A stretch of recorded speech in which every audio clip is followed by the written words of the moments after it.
call the Novi Board of Education regular meeting to order. Tonight is December 11th, and we are going to begin our meeting with the Pledge of Allegiance. I am going to turn it over to Mr. Meinke.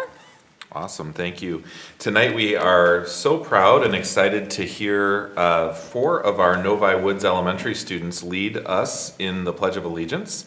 So if they could come to the front, we'd like Sophie Alves, Ruahan Agramajan, and Lizzie Peck are here to give us and lead us in the pledge. And if everyone can please rise. Guys, come on up. And then you can face that way. Perfect.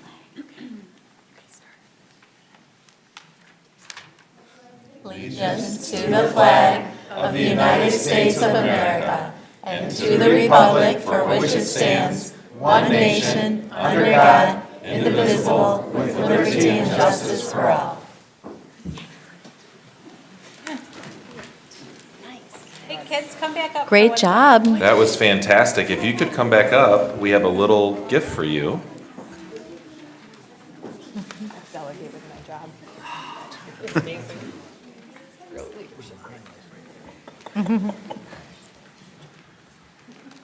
Thank you guys for being here this evening. We are going to move on to approval of tonight's agenda. If I can get a recommendation. So moved. Support. Recommended by Mr. Cook and supported by Mr. Mena. All in favor say aye. Aye. Opposed? Motion carries 7-0.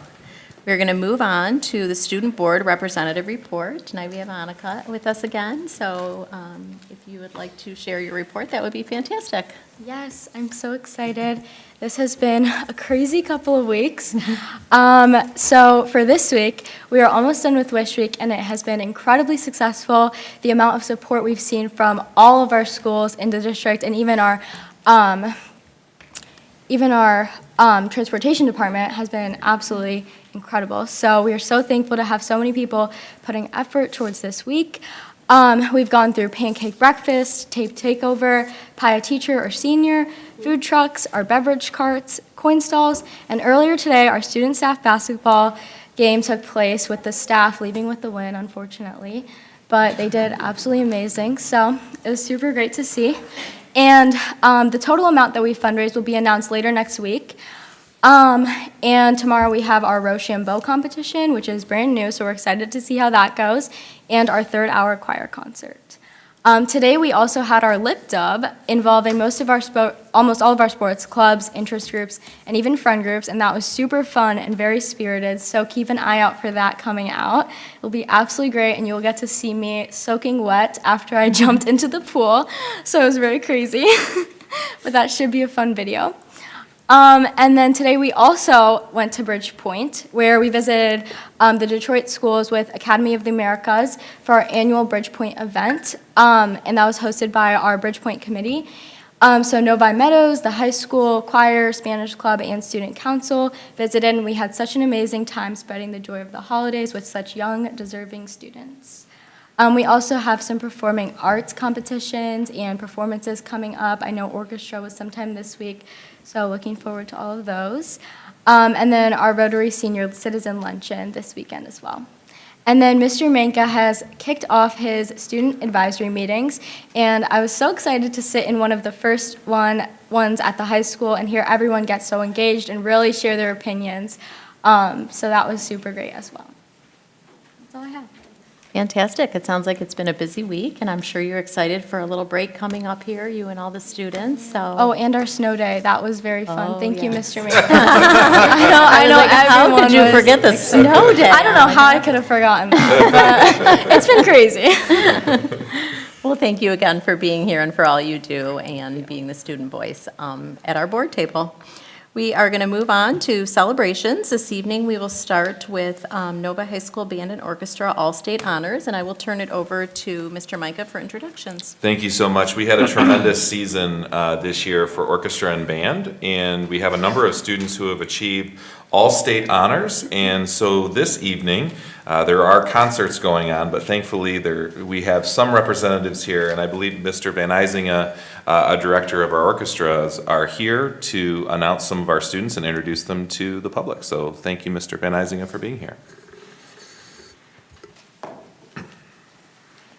Hi, everybody. If I'm not met you, I'm Jim Van Eisingen. I'm the Director of Orchestras at Novi High School. With me tonight, I have a number of students. Not all of them could be here, unfortunately. You guys, if you just want to stand up when I call your name, if you're here. Tonight, we have Rohan Chaco with us, Chris O, Sophia Chaco, Daniel Lee, Iris Sao, Sena Cho, Catherine Hu, Della Kwok, Tae Kim, Yuna Ham, and I think that's everybody that's here. Unfortunately, the following students cannot be with us. They're preparing for their concert. David Toro, Hiroaki Kimishima, Daniel Kim. What? Oh, Daniel's here. Sorry, Daniel Kim is also here. Raj Narayan and Ray Yamane. We also had a number of middle school students make all-state ensembles this year. Riwon Kim, Olivia Kim, Ju Young Park, Rosie Sao, and Bo Yu, and had 2 middle school honorable mentions, Sarah Kim and Ariana Zhao. These students were selected based on an audition across the state. There were 2,765 students across the state that auditioned, and these are the students that were selected. So in January, they will participate in the all-state ensembles at the Michigan Music Conference in Grand Rapids. So there's our all-state students.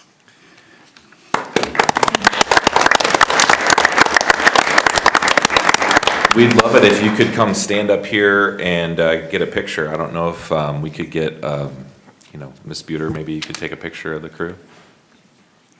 Mr. Van Eisingen, maybe you can get in there with them. I mean, you don't have to if you don't want to, but. You can come up here. You could come right up Right here up in here. front of the board table. He's got like a farm club for his team. Yeah. It's unbelievable. Sure, that's great. Perfect.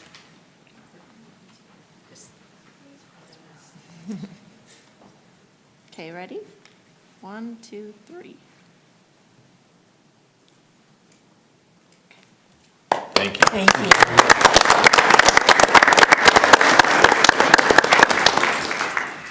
Congratulations to all of you students, and we will be keeping an eye and seeing how you're doing. We know you're going to do fantastic at the state conference, so good luck with that. We are going to move on to weekly Wildcat recognition.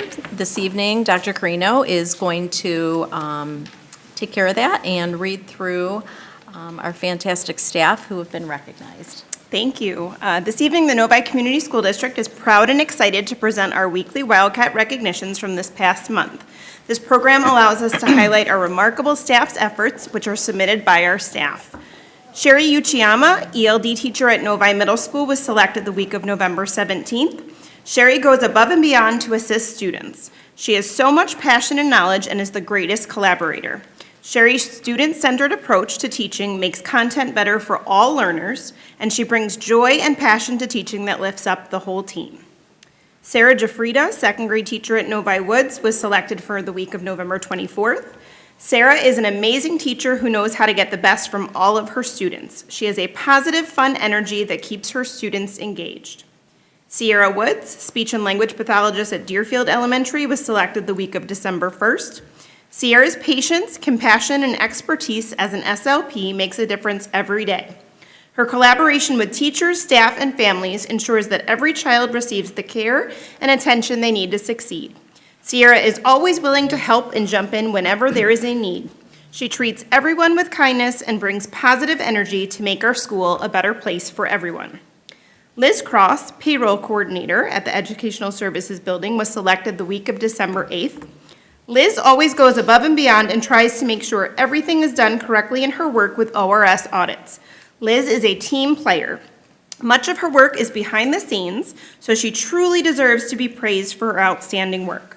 And I just want to point out that these nominations come from the staff members' colleagues, and so it's a really great honor when you are recognized by a teammate. So we congratulate all of our nominees this evening. Thank you. Thank you, Dr. Carino, and thank you for this fantastic program. And you're right, that is the important part. I think that being nominated by your fellow colleagues is such a highlight in these careers. So if I can get a recommendation? Mrs. Kleberg? Recommended that the Novi Community School District Board of Education recognize our weekly Wildcats, Sherry, Sarah, Sierra, and Liz, and extend our appreciation for their commitment to to excellence and our students and district. We have support? Support. Recommended by Mrs. Kleebert and supported by Mrs. Roney. Any comments? Okay, seeing none, all in favor say aye. Aye. Opposed? Motion carries 7-0. Thank you very much to the staff members for bringing 110% every day, and we look forward to celebrating you towards the end of the year with all the Wildcat recognitions. So we are going to move on to retirement recognitions, and I will turn this over to Mr. Micah. Thank you very much, Dr. Ruskin. This is an exciting moment. We're starting a bit of a new tradition, and I'd just like to thank Dr. Carino for just having a vision for how to recognize people properly. And oftentimes, we go through our retirements through the personnel reports, and, that's kind of the extent of it. And Dr. Carino had just asked if there was a way that we could do a little bit more of a formal recognition. And so I'm going to turn it over to her and allow her to take us through that. Thank you. This evening, we have the honor of recognizing several outstanding members of the Novi Community School District who are retiring after years of dedicated service. We extend our sincere thanks to each of them for their contributions to NCSD, and we wish them well in their future endeavors. First, we recognize Allison Berg. Orchard Hills Principal Joy Danforth shared that Allison truly embodies what it means to be a meaningful, intentional, and caring educator. Across every role she has served, special education teacher, teacher consultant, and general education teacher, Allison brought excellence, deep commitment, and an unwavering focus on meeting the needs of every student. She provided clear and explicit instruction, took the time to understand each child's grows and glows, and built a classroom culture that welcomed and supported all students regardless of background or ability. Allison built strong connections with students and families through her vulnerability, authenticity, and transparency. Her passion, her presence, and her dedication to children will be greatly missed. We thank Allison for her exceptional service and wish her joy and fulfillment in her retirement. Next, we recognize Jeff Dinkelman. As Jeff's supervisor, I want to express how much he has meant to this district and to all of us at ESB and the Talent Management and Development Department. Jeff has truly put the human in human resources. His greatest strength has always been his ability to connect with people, supporting them, advocating for them, and approaching challenging situations with empathy. Jeff has served NCSD as a teacher, as an administrator in teaching and learning, and most recently as Director of Employee Relations. He has worked closely with our bargaining groups and has always believed in the power of strong, trusting relationships. Jeff's positive presence at the ESB has been invaluable. He has made us laugh on more than one occasion and is not only a respected colleague, but a true friend. We will miss him greatly and thank him for his years of service, leadership, and heart. We wish him nothing but the best as he steps into retirement. We also recognize Shirley Jenke, special education paraprofessional at the Early Childhood Education Center. Shaylee Patel, Director of Special Education, shared that Shirley made the transition from Novi Food Service to her paraprofessional role with remarkable ease. She supported our youngest learners with the care, patience, and warmth of a grandparent. Shirley has taught all of us so much, especially her creative strategies for managing diaper changes, even with shoes still on. Her dedication, humor, and gentle presence made her a beloved member of the ECEC team. Shirley will be greatly missed, and we hope she enjoys a retirement filled with rest and happiness. Next, we honor Brad Miller from Novi Middle School. Principal Rob Baker shared that Brad has been a fixture at Novi Middle School for 25 and a half years, teaching in room 524 since the day the building opened. Brad has taught Computers 7 and Computers 8, inspiring students in animation, video game design, and digital creativity. 23 years ago, he created the Media Tech class, which continues to produce the WNMS broadcast, a signature program that reflects Brad's innovation and his belief in student voice.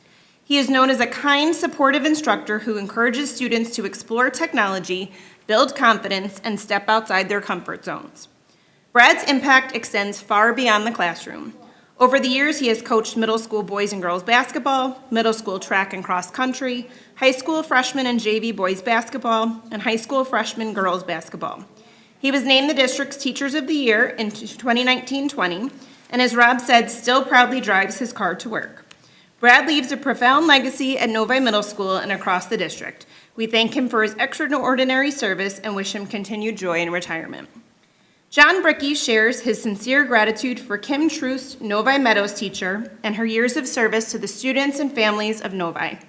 She has served as an exceptional teacher at both the elementary and middle school levels in her time with us, consistently demonstrating a heartfelt commitment to students and will be greatly missed.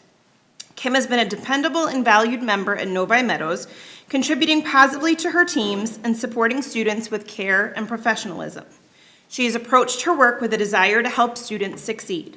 Kim has positively influenced countless students.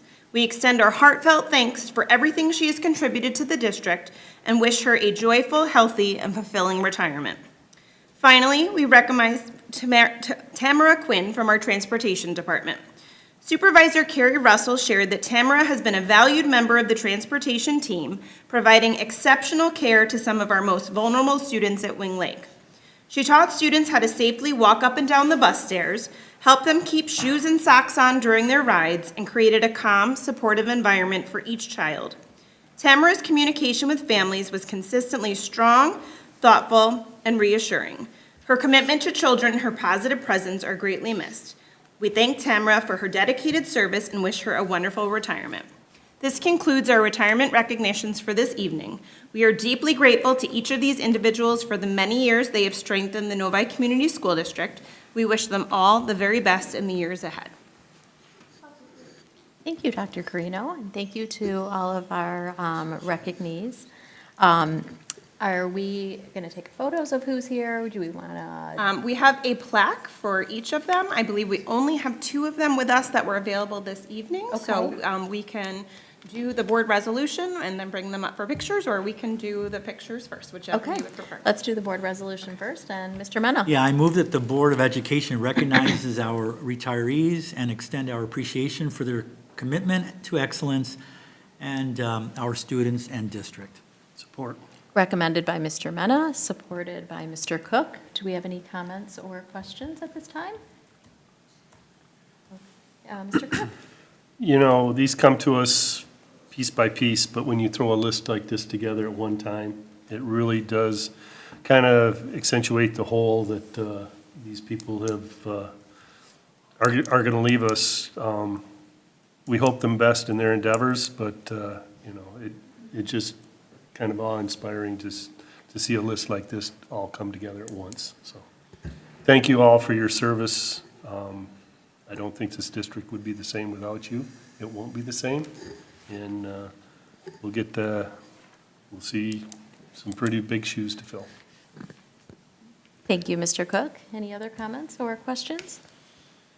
I want to take a positive spin. I want to thank all of you for just such a wonderful time here in Novi. I think that Mr. Cook over here is just feeling a little old, like myself, because our children had, most of you, as instructors or played a role in their time here at the district. But we wish you such great adventure and just such positivity on your next endeavors and in your next journey, because this isn't goodbye, and we know we're going to see you around here in Novi and throughout, and see all the great things that you're going to do. So we just appreciate the time that you spent here with us in Novi.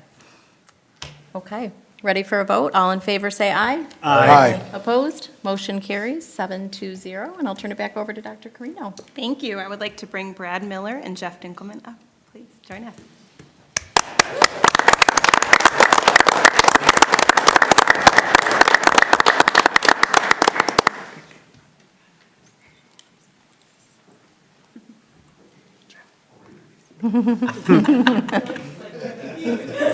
What's that?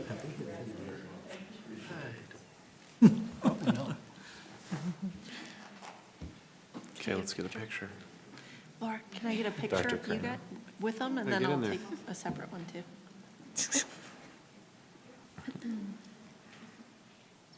Okay, and then I'll just do the 2 of you together.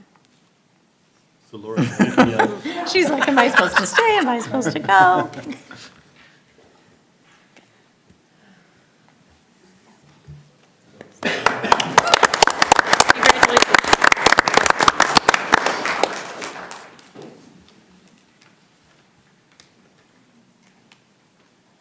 Okay, we will move on to our personnel report, and we have one personnel report tonight. We have Personnel Report A, and I will turn it over to Mr. Micah. Thank you. I'm going to use, if it's okay, just a couple minutes to talk briefly before I turn it over to Dr. Carino for the report. I don't always get a chance to work, immediately and intimately closely with all of the people who were on the retirement list, although I did know them. I did have the opportunity to work pretty closely with Jeff Dinkelman.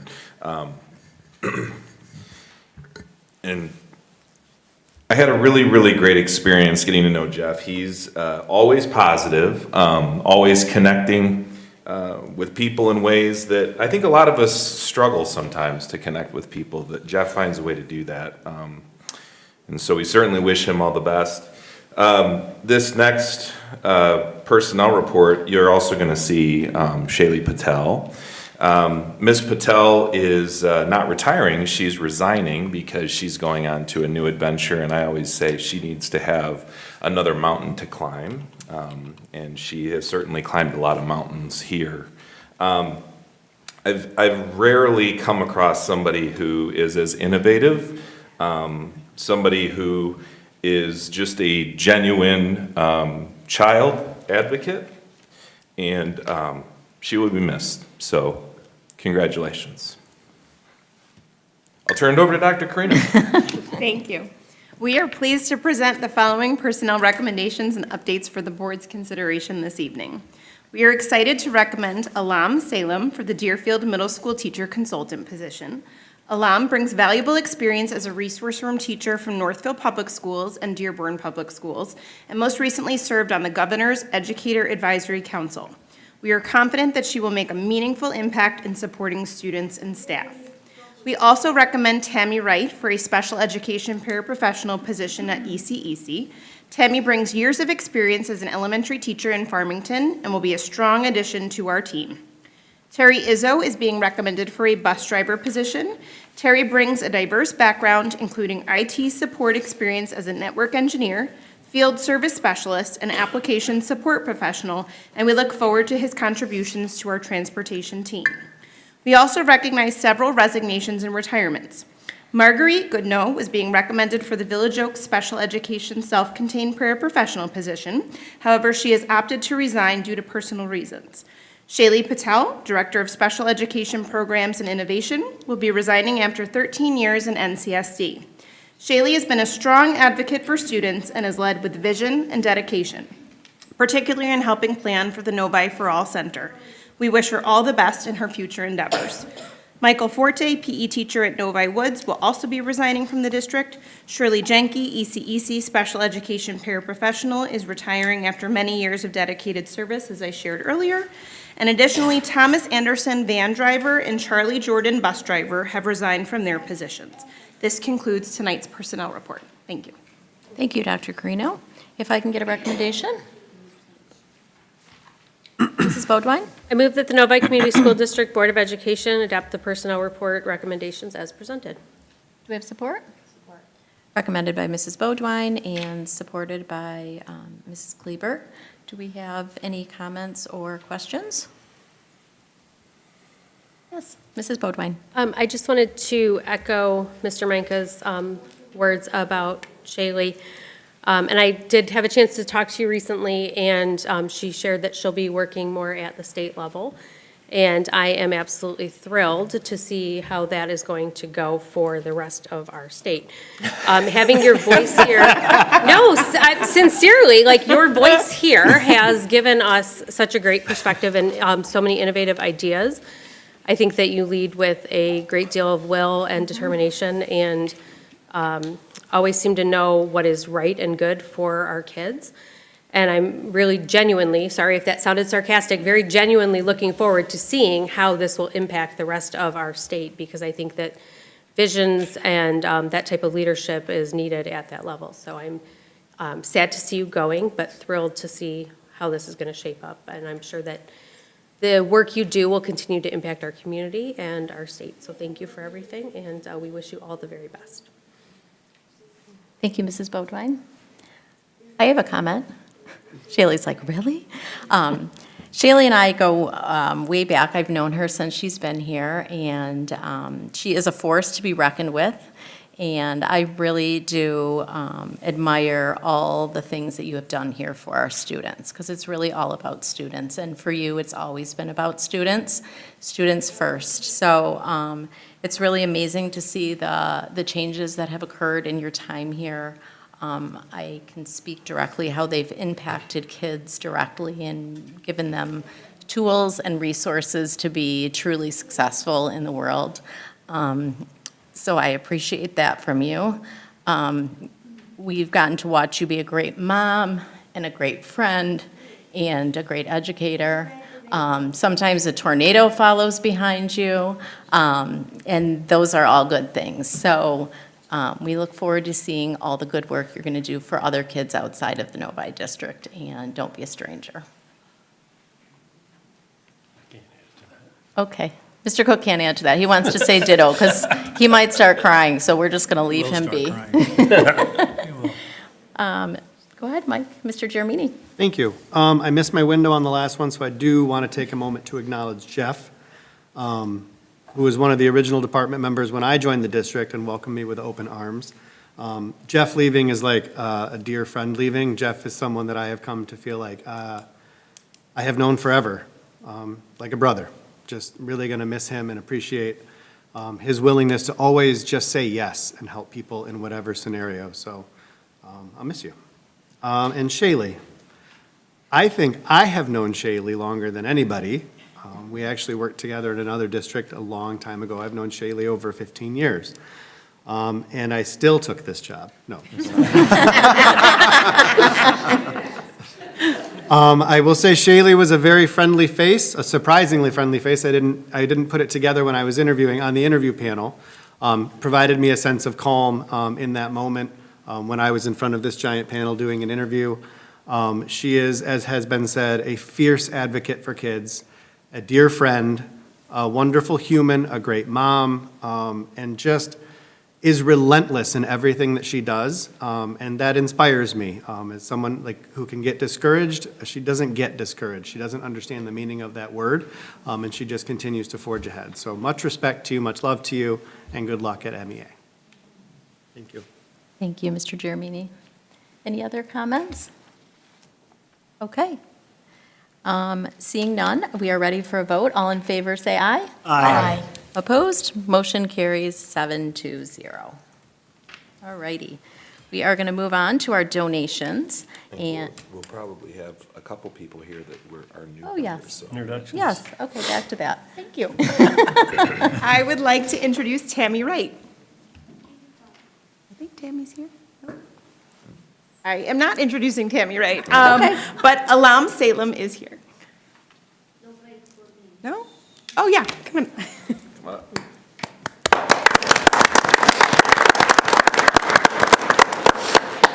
Sorry, Alam, we've really put you on the spot. That is a hard act to follow, I know. So we welcome you, and if you'd just like to say a few words, that would be fantastic.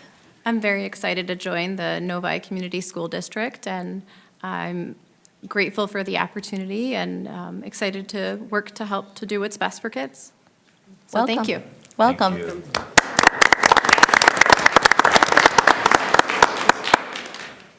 Okay.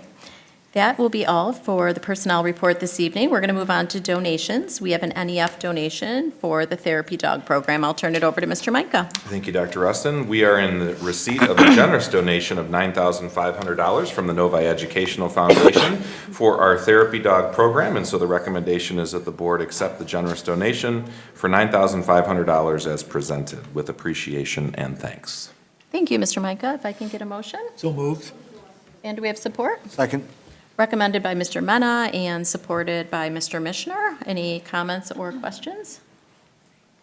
Seeing none, all in favor say aye. Aye. Opposed? Motion carries 7-0. Thank you to the... Dr. Ruskin? Yes. I did actually just, if you don't mind, have Oh, a quick yes. comment. Yeah, I of threw my course. hand up a little slow there. I was like, you can't... Sorry, it's been a long week. I just wanted to thank the NEF for their support, and I personally love the therapy dog program, and I know my children do, as well as many other students. So anytime I see support for that, I am always very thankful. So just wanted to extend my gratitude.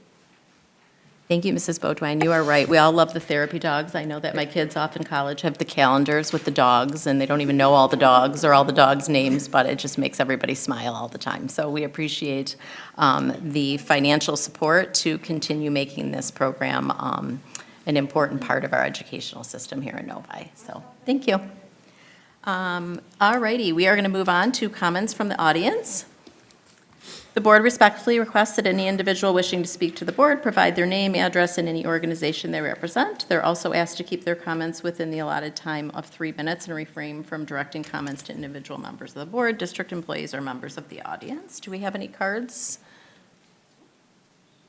No, Jen? Okay. No cards tonight, so no one wants to talk to us? Shaylee does. Go fill out a card, Miss Patel. Oh, you're leaving? Okay. Travel safely. Thank you. All right. We are actually going to take a 5-minute break anyway, so thanks for leading us into that.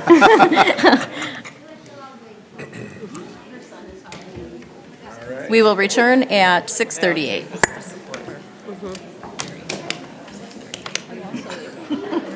Going home.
this ugly sweater with orange.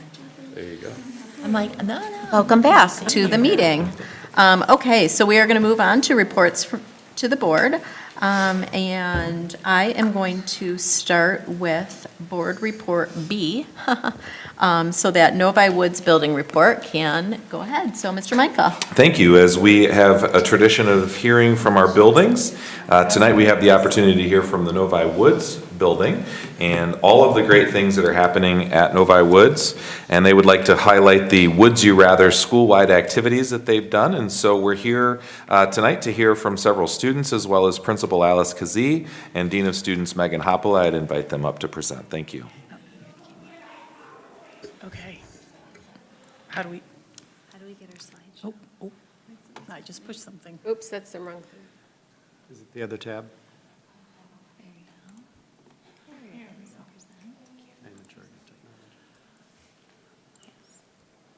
We're in trouble. We got it. Yay. Good evening. I'm Alice Kazee. I am the building principal.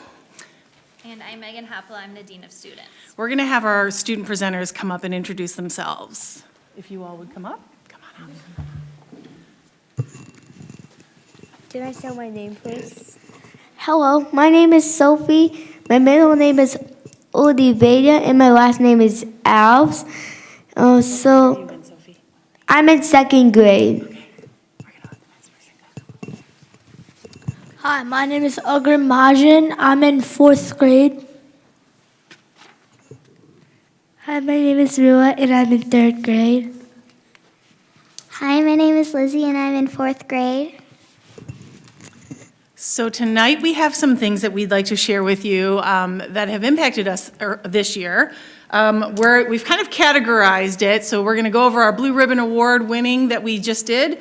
Our 50th anniversary was this year. We're going to talk about our Woods You Rather program, our peer-to-peer program, and we're going to finish off with the Lions Assembly because that was an amazing experience for all of our kids. So Novi Woods was honored to receive the National Blue Ribbon Award. The actual application process started in January of 2025. Our whole staff actually worked together to fill out the application. We were invited to fill out the application. We filled it out, we submitted it. We were basically like, congratulations, you won. We just have to wait for the fall school report. And then in August of 2025, the federal government cut the program. Fortunately, though, our state picked it up, and so Mr. Micah and I had a chance to go to the State Board of Education meeting and get honored as one of probably the last Blue Ribbon awardees, which was amazing for us and our school. So we were very proud of that. All right, another big event this year was our 50th anniversary, also known as our golden anniversary. So we've kind of been incorporating the theme of glitter, gold, and greatness throughout our Novi Woods community this year. The picture on, my left are all the principals that have ever been at Novi Woods. There's been 5, or currently is 5, I guess. So starting on the right, we have the first principal of Novi Woods, Mr. Roy Williams, and then Jackie Lawrence, Pam Quiddiquit, David Asher, and currently it's Alice Kazee. And then this other picture, there's just a little cute story behind it. That is one of our second grade teachers, Mrs. Wollstonecroft, and she actually attended Novi Woods. So in this picture, she is in our, what we call the archive room. We pulled out, Mr. Asher pulled out all the old yearbooks, and she was finding her old picture in the Novi Woods yearbook and showing some of the current students, her as a kid at Novi Woods.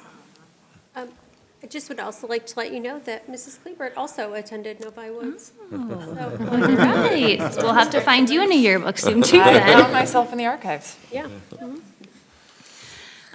We also, at Novi Woods for many years now, have done Woods You Rather. It is a special time. We do a couple times, like we do a fall session and then a spring session, and it's classes for students to kind of explore passions or some new learnings or new careers. So when the students with their parents will pick a class to attend, they do 3 or 4 sessions throughout one of the seasons. It's a K-4 mixed group, so the older kids get to experience being a leader for the younger kids, get them to the right classroom, and help them with whatever the activity is. Here are some examples that we're working on in the fall. We have some friends working on salt art, fuse beads. There's a class of superheroes, and we have nail art also happening. And then Miss Rua here also wants to share a little bit about her experience with Would You Rather too. My class I'm taking for Would You Rather is Snackables with Miss Stomberger and Miss Hattie. And in my Would You Rather class, we make little snacks, and we turn them into animals and eat them. And one thing I really like about is that all the fun activities to do in Would You Rather and finding other choices of finding our own hobbies of what we want to do. Thank you, Rua. All right. I think it's Mrs. Kazie's turn, and here's the microphone for her shorter kids. Another program that we wanted to highlight was our peer-to-peer program. This is actually led by our school social worker, Becca Hansen, and our resource teacher, Megan Feil. They could not be here tonight, but they wanted to share that our peer-to-peer program is officially underway. Through this program, students are learning how to build meaningful connections, practice empathy, and support their peers in both social and academic settings. They are also developing skills in effective communication, teamwork, and understanding individual differences. Although we've only had one meeting so far, students are already showing enthusiasm and genuine support for inclusion. We're excited for our next meeting next week. So we have tonight 3 friends who are involved in the peer-to-peer program, and I'd like them to kind of share their experience with the program so far. So the first up will be Lizzie. In my point of view, peer-to-peer is not just about helping others. It's about making new and improved friendships. In peer-to-peer last month, I was working with a boy in first grade, and we were making turkeys for the holidays. I was thankful to work with a peer in a safe space. Finally, I am so excited to continue doing peer-to-peer this school year. Good job. Next up is my friend Sophie.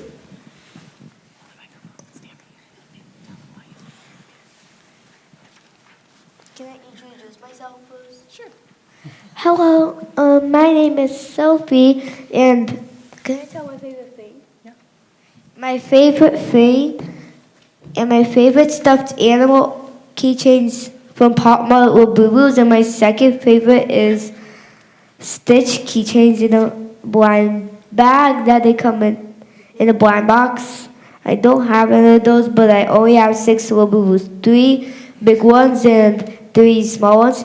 I like peer-to-peer because my favorite thing is crafting with the turkeys and being kind, respectful, thankful, trying to earn postcards. That was the first one.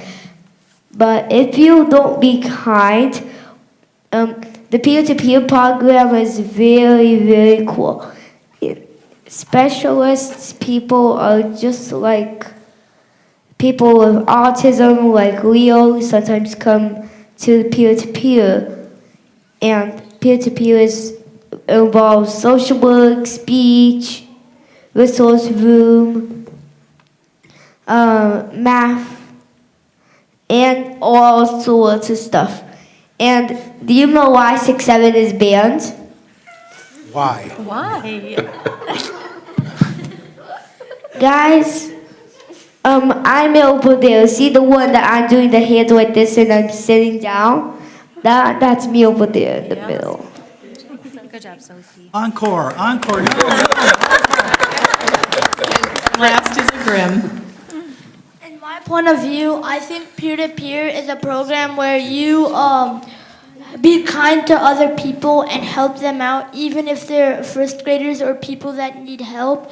And if you like, it's not to be rude, but you could be kind to anybody, even if they're lower grade than you or above grade than you. And if you need help, you could ask another person, or a friend, and if you want to help a person, you could be kind and show greatness to other people.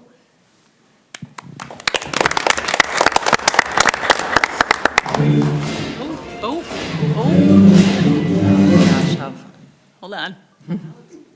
Yeah, well, it was, but. I don't show there. Oh, well, we could have played it.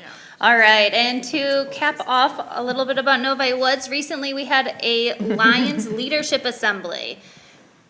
And we had Rory come and a few of coaches who taught us about leadership. They use parallels with like the players as examples for bravery and perseverance. And Coach Dan Campbell too, just like using him as an example. The kids loved it.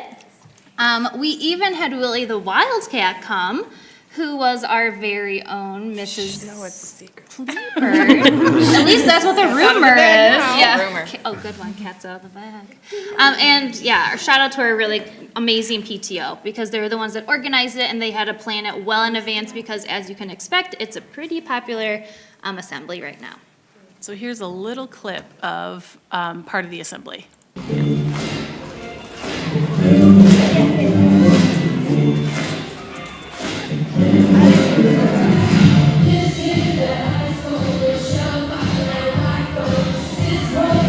And that was it.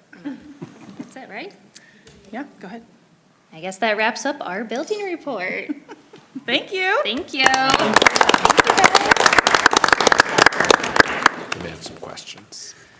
Yeah, Mr. Micah has a few questions, I think maybe for the children. Oh, come on up, guys. Come on up, please. You might have some questions. Maybe the adults, I don't know. Yeah, I would say for any of the children, did any of the adults put you up to this, or did you come up with all of these things on your own, all of these ideas?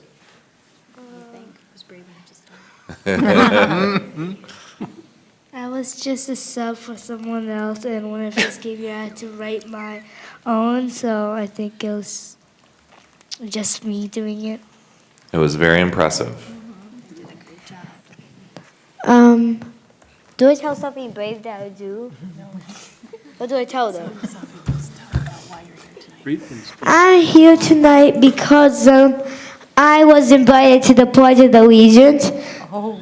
And I'm also here to watch you guys just like, can I tell your names? I just start from here and go clockwise. So first Mike Jerome, and then Dr. Laura Carvino, and then Becca Sanaknuluna, and then Willie Mena, and then Paul Cook, Dr. Danielle Ruskin, Ben Mainka, Jason Missioner, then Mary Ann Roney, Bisty B. Bodewine. Bodewine. Nobody can say it though, kiddo, don't you worry. I know. It's Jamie KL Really? with Cleveland. Sophie, why do I feel like your name's going to be here? in Yes, about for 10 sure. For those who weren't here a half an hour Anika Patel. early, Sophie put on a full-fledged concert at every single microphone for the 30 minutes leading up to the start of our meeting today. I love So it. I'm here because we were here because we were about the peer-to-peer. We were here so we could show kindness and support greatness. So I'm here because I would like to show that peer-to-peer is such a great program, and I'd like to continue doing that this year. And Lizzie wrote her own script. That's very good. And she memorized it. She memorized it too, she didn't even need that. Any other questions?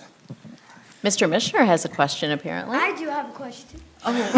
They have. More of a comment, I just wanted to congratulate the administration of the building. You guys are obviously working on making amazing graduates. We don't always think about our elementary schools matriculating and graduating in high school, but you're doing a fantastic job, obviously making curious innovators empathetic collaborators, and by example tonight, effective communicators. So good job to the staff of Woods as well. Thank you. Thank you. Absolutely. Mrs. Bodwine?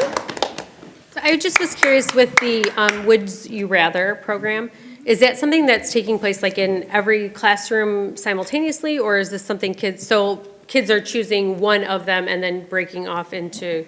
Correct. So every staff members offers some sort of high interest, like I'm doing origami this for the fall season, the spring I might choose something different. And kids get to sign up. It's like buying Taylor Swift tickets sometimes. Like as soon as that document goes live, parents are like, click, click, click, click. They're like trying to get their kid in the one class, right, that they want.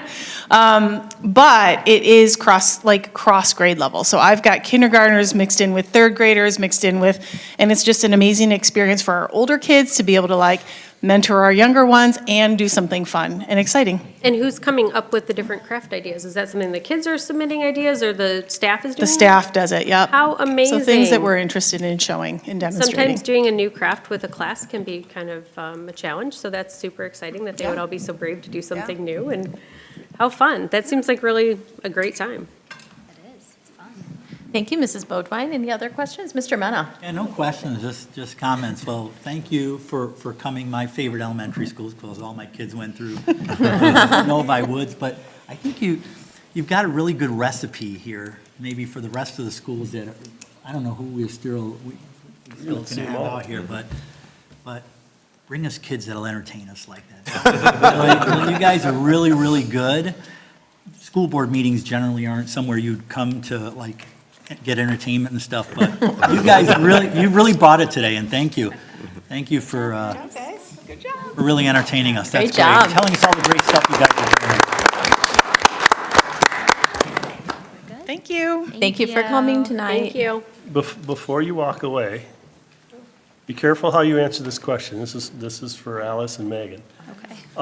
I've asked this in the past, and it has cost us millions of dollars, but what more can the board do for you guys and to help you guys educate our youth? Deep question. You can email us too if you have to. I think the biggest thing at Novi Woods is we have no space. So anytime we can get some more space, we would love it, so that we can continue to provide great programming for our kids and opportunities for them to grow. So, Thank you. Thanks for sharing. thank you. All right. All right, Thank you. thanks you guys. Thank you. Have wonderful holidays. You too. Thank you.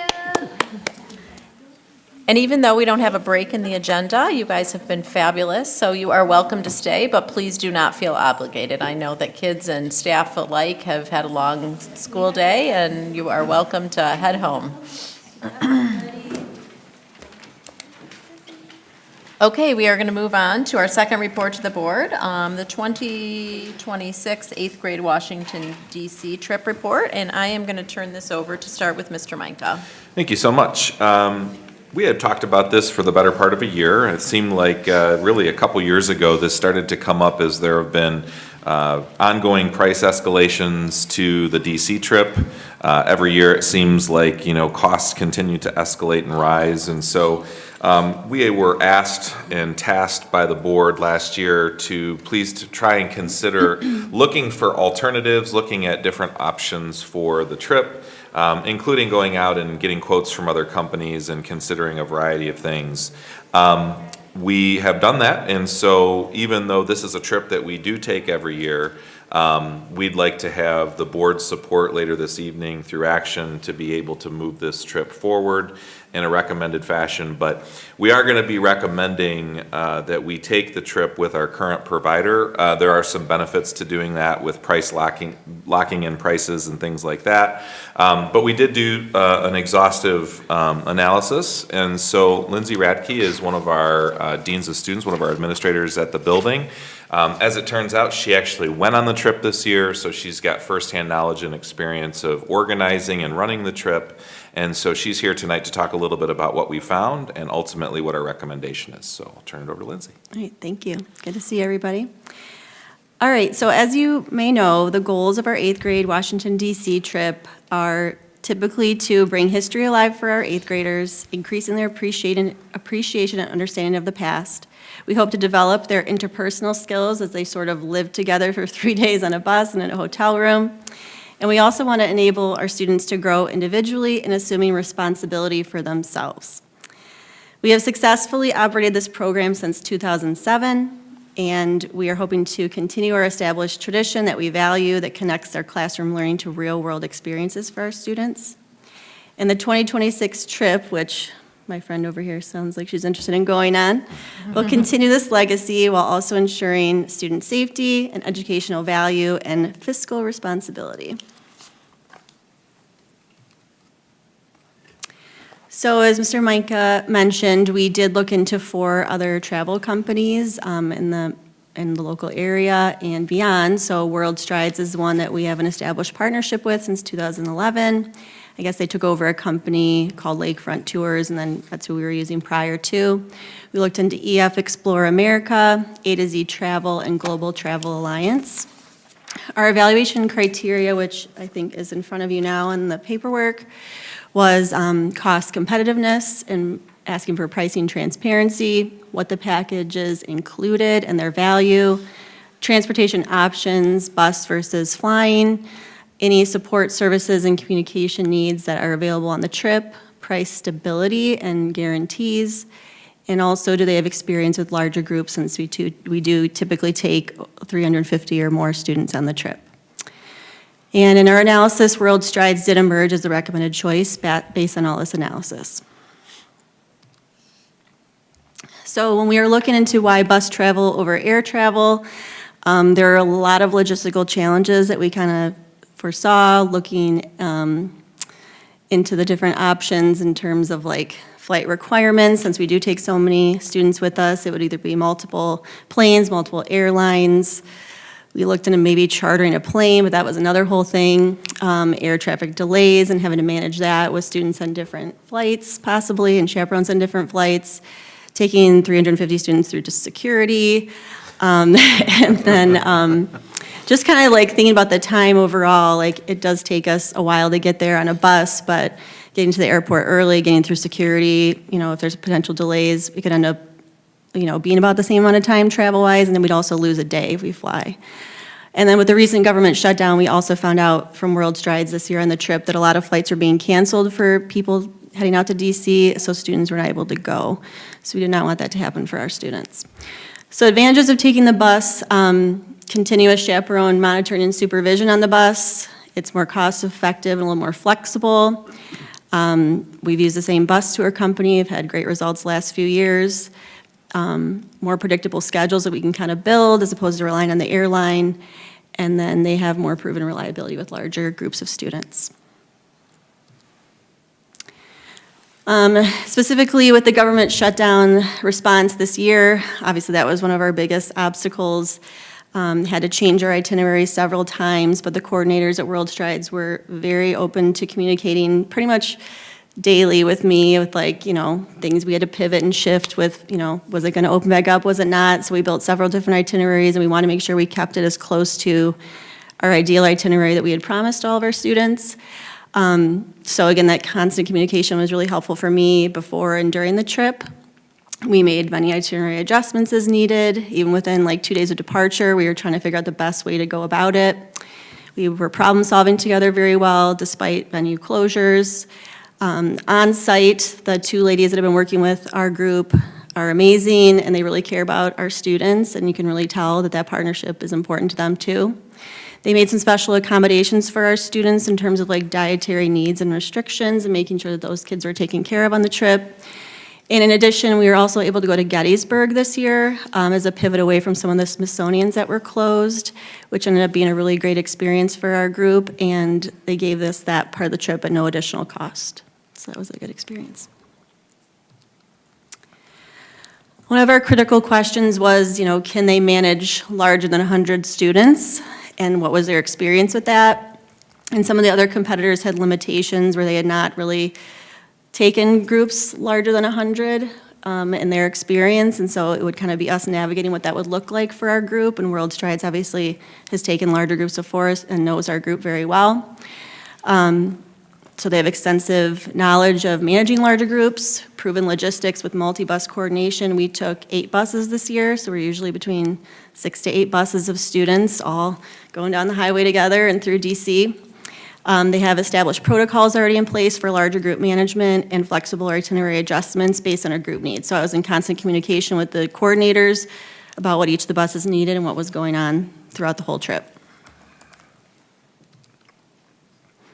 They also were able to give us like a price lock guarantee. So we have with World Strides, we would have a 2-year price locked for the 26 and 27 trips.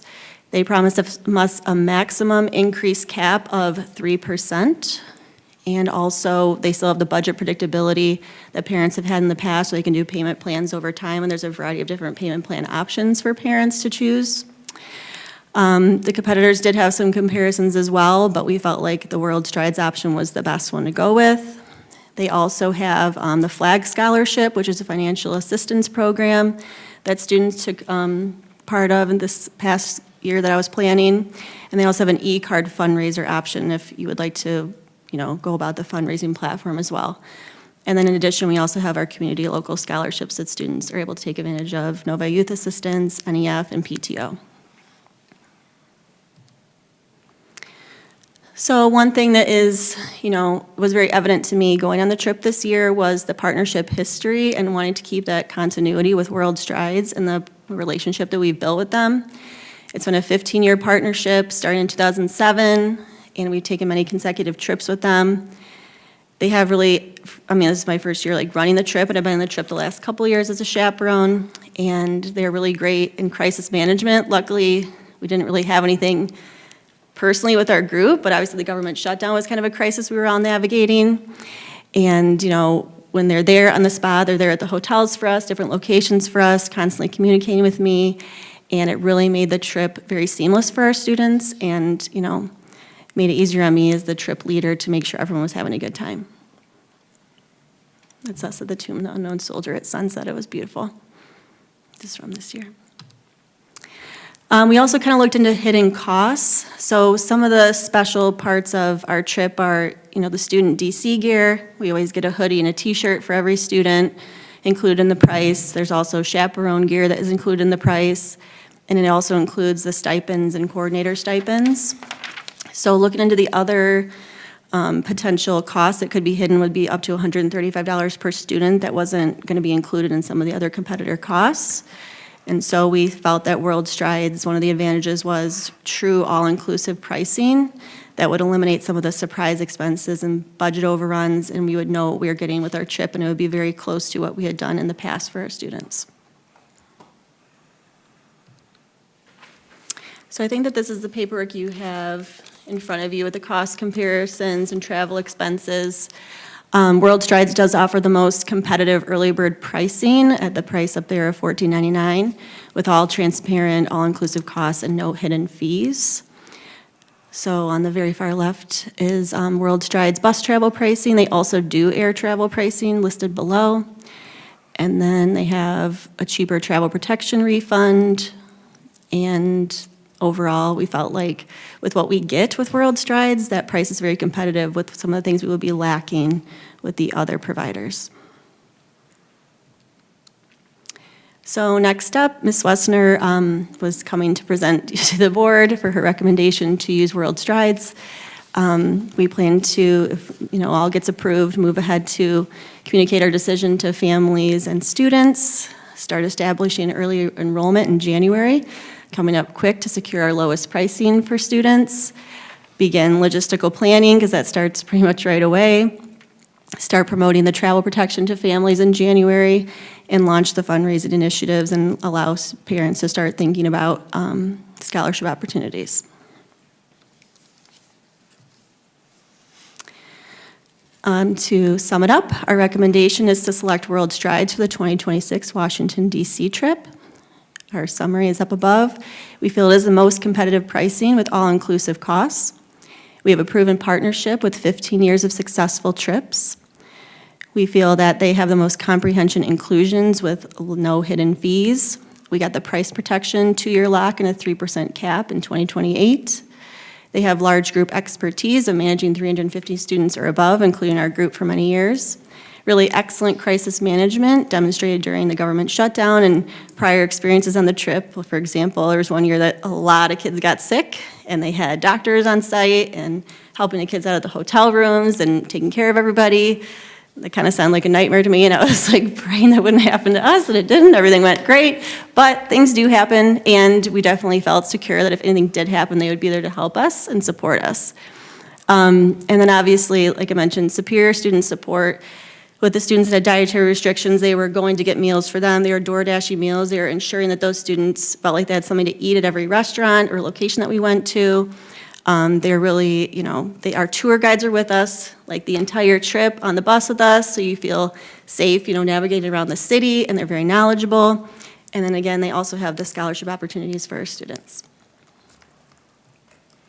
So, not sure if you have any questions, but I'm happy to answer them. Thank you very much. First of all, thank you for taking on the leadership role for this big, giant task. 350 plus, I'm sure there's even more than that, 500 middle school students going 9 hours in a bus and all of that. So we do appreciate you. We also appreciate all the due diligence that you have provided so that the board can talk through it and get any questions answered and kind of just be advocates for the program that we offer here, whatever that might look like in Novi. So thank you. Do we have any questions? Mrs. Bodwine. I first wanted to thank you for taking this on, and this is just a tremendous amount of research that you've done for us here, so I really appreciate all of that. I think that I'll be supporting this evening when that comes up later today, but I think that for me, this is really great that you've provided the price lock so that families can know and start planning and preparing for that. Between my 11th grader and 9th grader, the cost went up almost 40% in 2 years, which was like very shocking. So that was kind of part of what brought this first to our attention. But I think having that price lock is fantastic because that's going to let people know they can start planning and preparing when their students are going to be going. And I do wonder, since it is still a pretty big expense for some families, if it would be possible to even have, like, through our Meadows team, some information go out to communicate to families, hey, this is what the cost of this trip is. Okay. And, just so people are aware of it coming up. I know even, like, there's families that even, like, the 5th grade camp thing is not a possible thing for their families. So I feel like if we want kids to be able to do this, giving people notice, and maybe, I don't know if the program would be able to do it or not, but to give people more than just that 1 year to be able to start making payments on it if they wanted to invest in it. Yeah, I can definitely reach out to my contacts at World Strides and see if that is an option, if they definitely know they're interested, if it's possible to start making payments They might into be it. excited to take people's money sooner, but a lot of times companies are into that. But I think that could be a nice idea too, just to give people a little more time if they want to be able to do it, but it's a stretch for their family. Okay, so. yeah, or even just letting them know that the scholarship opportunities are available within our district as well. Because there was actually a sum of money that didn't get used by Nova Youth Assistance, and Carrie Wrigley was like letting me know, like, this is here, and I put it out there again, and so it is available, and I definitely want as many kids to go on this trip as possible, and so that's definitely communicated at our parent meeting in January, and then, throughout the year until it's finalized, so. And I would also offer in terms of that, because when I inquired about the cost, I was told, oh, you can apply for scholarships. My assumption is that we would not qualify for any of those things, right? So I think that would be a good thing to communicate to people as well of, like, what are the qualifications to apply for within these organizations? Okay. Because they think that a lot of families assume, oh, they're not talking about me. Okay. And so I think if there's money left sitting there in particular, it would be a good thing to make sure people know who that money is available to. Okay, yeah, I can talk to the NEF, PTO, and NYA and get like a little more transparency of what that form looks like ahead of time. Yeah, but this is fantastic. Thank you so much for all of your work, and I hope that you continue to have trips without illness and doctor visits. It's terrible. I know. I was like, seriously couldn't sleep like a few weeks before. I'm like, this better not happen. I would be terrified to have that many kids, and then you're like, please don't breathe on each other. I guess it was pretty horrific, but no one even got sick at all on our trip, so I was so thankful for that. Super No glad doctor there's no calls. requirement that board members attend that trip at some point, because that would be like very scary. Would you? I would be so scared. To go on the trip, no, it's really fun. Mrs. Clifford Bobby used told to her, go. though. If you guys want to come, let me know. Bobby Murphy used to go and chaperone, so it's I definitely an remember, she option. went when Yeah. Elena went, yeah. Mr. Mishner? So first, I think this is great that we're kind of more formally wrapping this into our district, because it really hits at the heart of innovative academics. Like the go and see approach, it's big in corporate America right now too, is go to what you're trying to understand, what you're trying to solve, what you're trying to do, and see it for yourself, and there's no replacement for that. So I think it's fantastic that we're putting forth the effort into this, just like we do for all of our facility improvements of going out, getting quotes, putting a lot of effort into it, trying to get some financial stability into it. My questions are, I just want to confirm, it looks like to get the best possible rate, our families will need to lock that price in by January 19th, which is like a month from now? Is So that we correct? have like the meeting pretty much right after we get back from the holiday break. And then at that meeting, you can register that night. That doesn't mean you have to pay in full. You just have to put like I think it's like a down payment or set up a payment plan, then you can lock in that price. Okay. And then the other question I had is, I think in previous years, they did some stops along the way or on the way back. Is that part of the trip this year, or is that part of your planning that you're kind of going to figure out next year? So with the way this year went with the shutdown, we did have to pivot and go to Gettysburg, but it was actually a really positive experience for a lot of our chaperones and students. And so I think we're considering either on the way down or way back doing Gettysburg. Okay. Yeah, so the way we had to do it this year, it was kind of in the middle of our stay, and so it kind of takes like an hour and a half to get out there, so, and some people were stuck in traffic. So ideally, we would still like to go to that experience, but maybe make it so it makes more sense logistically. All right, thank you. So usually it's just on the way down, we leave early in the morning, and we drive the whole day, and we arrive sometime early afternoon, make like 3 rest area stops, and then we're going all night, and then on the way back, again, 3 rest area stops on the way home, and then home at midnight. So we usually don't stop anywhere else, but that would just be something we're considering for next year, to stop at Gettysburg. Thanks. Thank you, Mr. Mishner. I know your son will be going next year, hopefully, right? Mrs. Roney? I just have a question on the travel protection. Is that in addition to the $14.99? It is. Where is that at on the form? Yes, Sorry. the 209 or whatever that. It's like insurance. Oh, the travel protection? Right. That's in addition. If you want to do the travel protection, you have to pay the additional $209. Okay, and then what other? It's like an insurance plan. What other fees? I see registration fee of $49. I think that goes towards your payment, I'm pretty sure. Is that like the down payment you Like on the talked sec, about? I'm pretty sure that's part of it goes towards your payment, but I can double check on that for you. Okay, pretty so sure it's close to more than like 1,700, right? Than the 1,500. It depends on if you want to do the travel protection for refund. That's not, you don't have to do that, that's optional. Okay. Yeah, that's not required. The trip cost is $14.99 early bird, and then the $15.49 by January 31st, but if you would like to opt into the travel protection, it is an additional $209. So some families do, some families don't. And I think that's kind of an option. I don't know if these other programs that don't have a travel refund, if they just don't get any refund back if the trip gets canceled or something wild happens. So it's just kind of like a what if you want to put in for that insurance, but it is an addition too. Okay. Thank you. Thank you, Mrs. Roney. Mr. Mishner? Thought of one other question. What is the price of we're locking in potentially tonight versus what our students just paid for this past trip? Is this about the same, a little more, a little less? than Yeah, this is the same price that it was this year, so we're locking in for the 2026, 2027, and they said 2028 at max 3% increase. Okay, Hopefully so not. district-wide will be at the same cost for 3 years. Correct. Which is amazing. That's seriously fantastic. That's excellent negotiating. Thank you, Mr. And honestly, World Strides offers the best options for what we've historically done, what we want to do, and they just are willing to work with us. They definitely love working with Novi.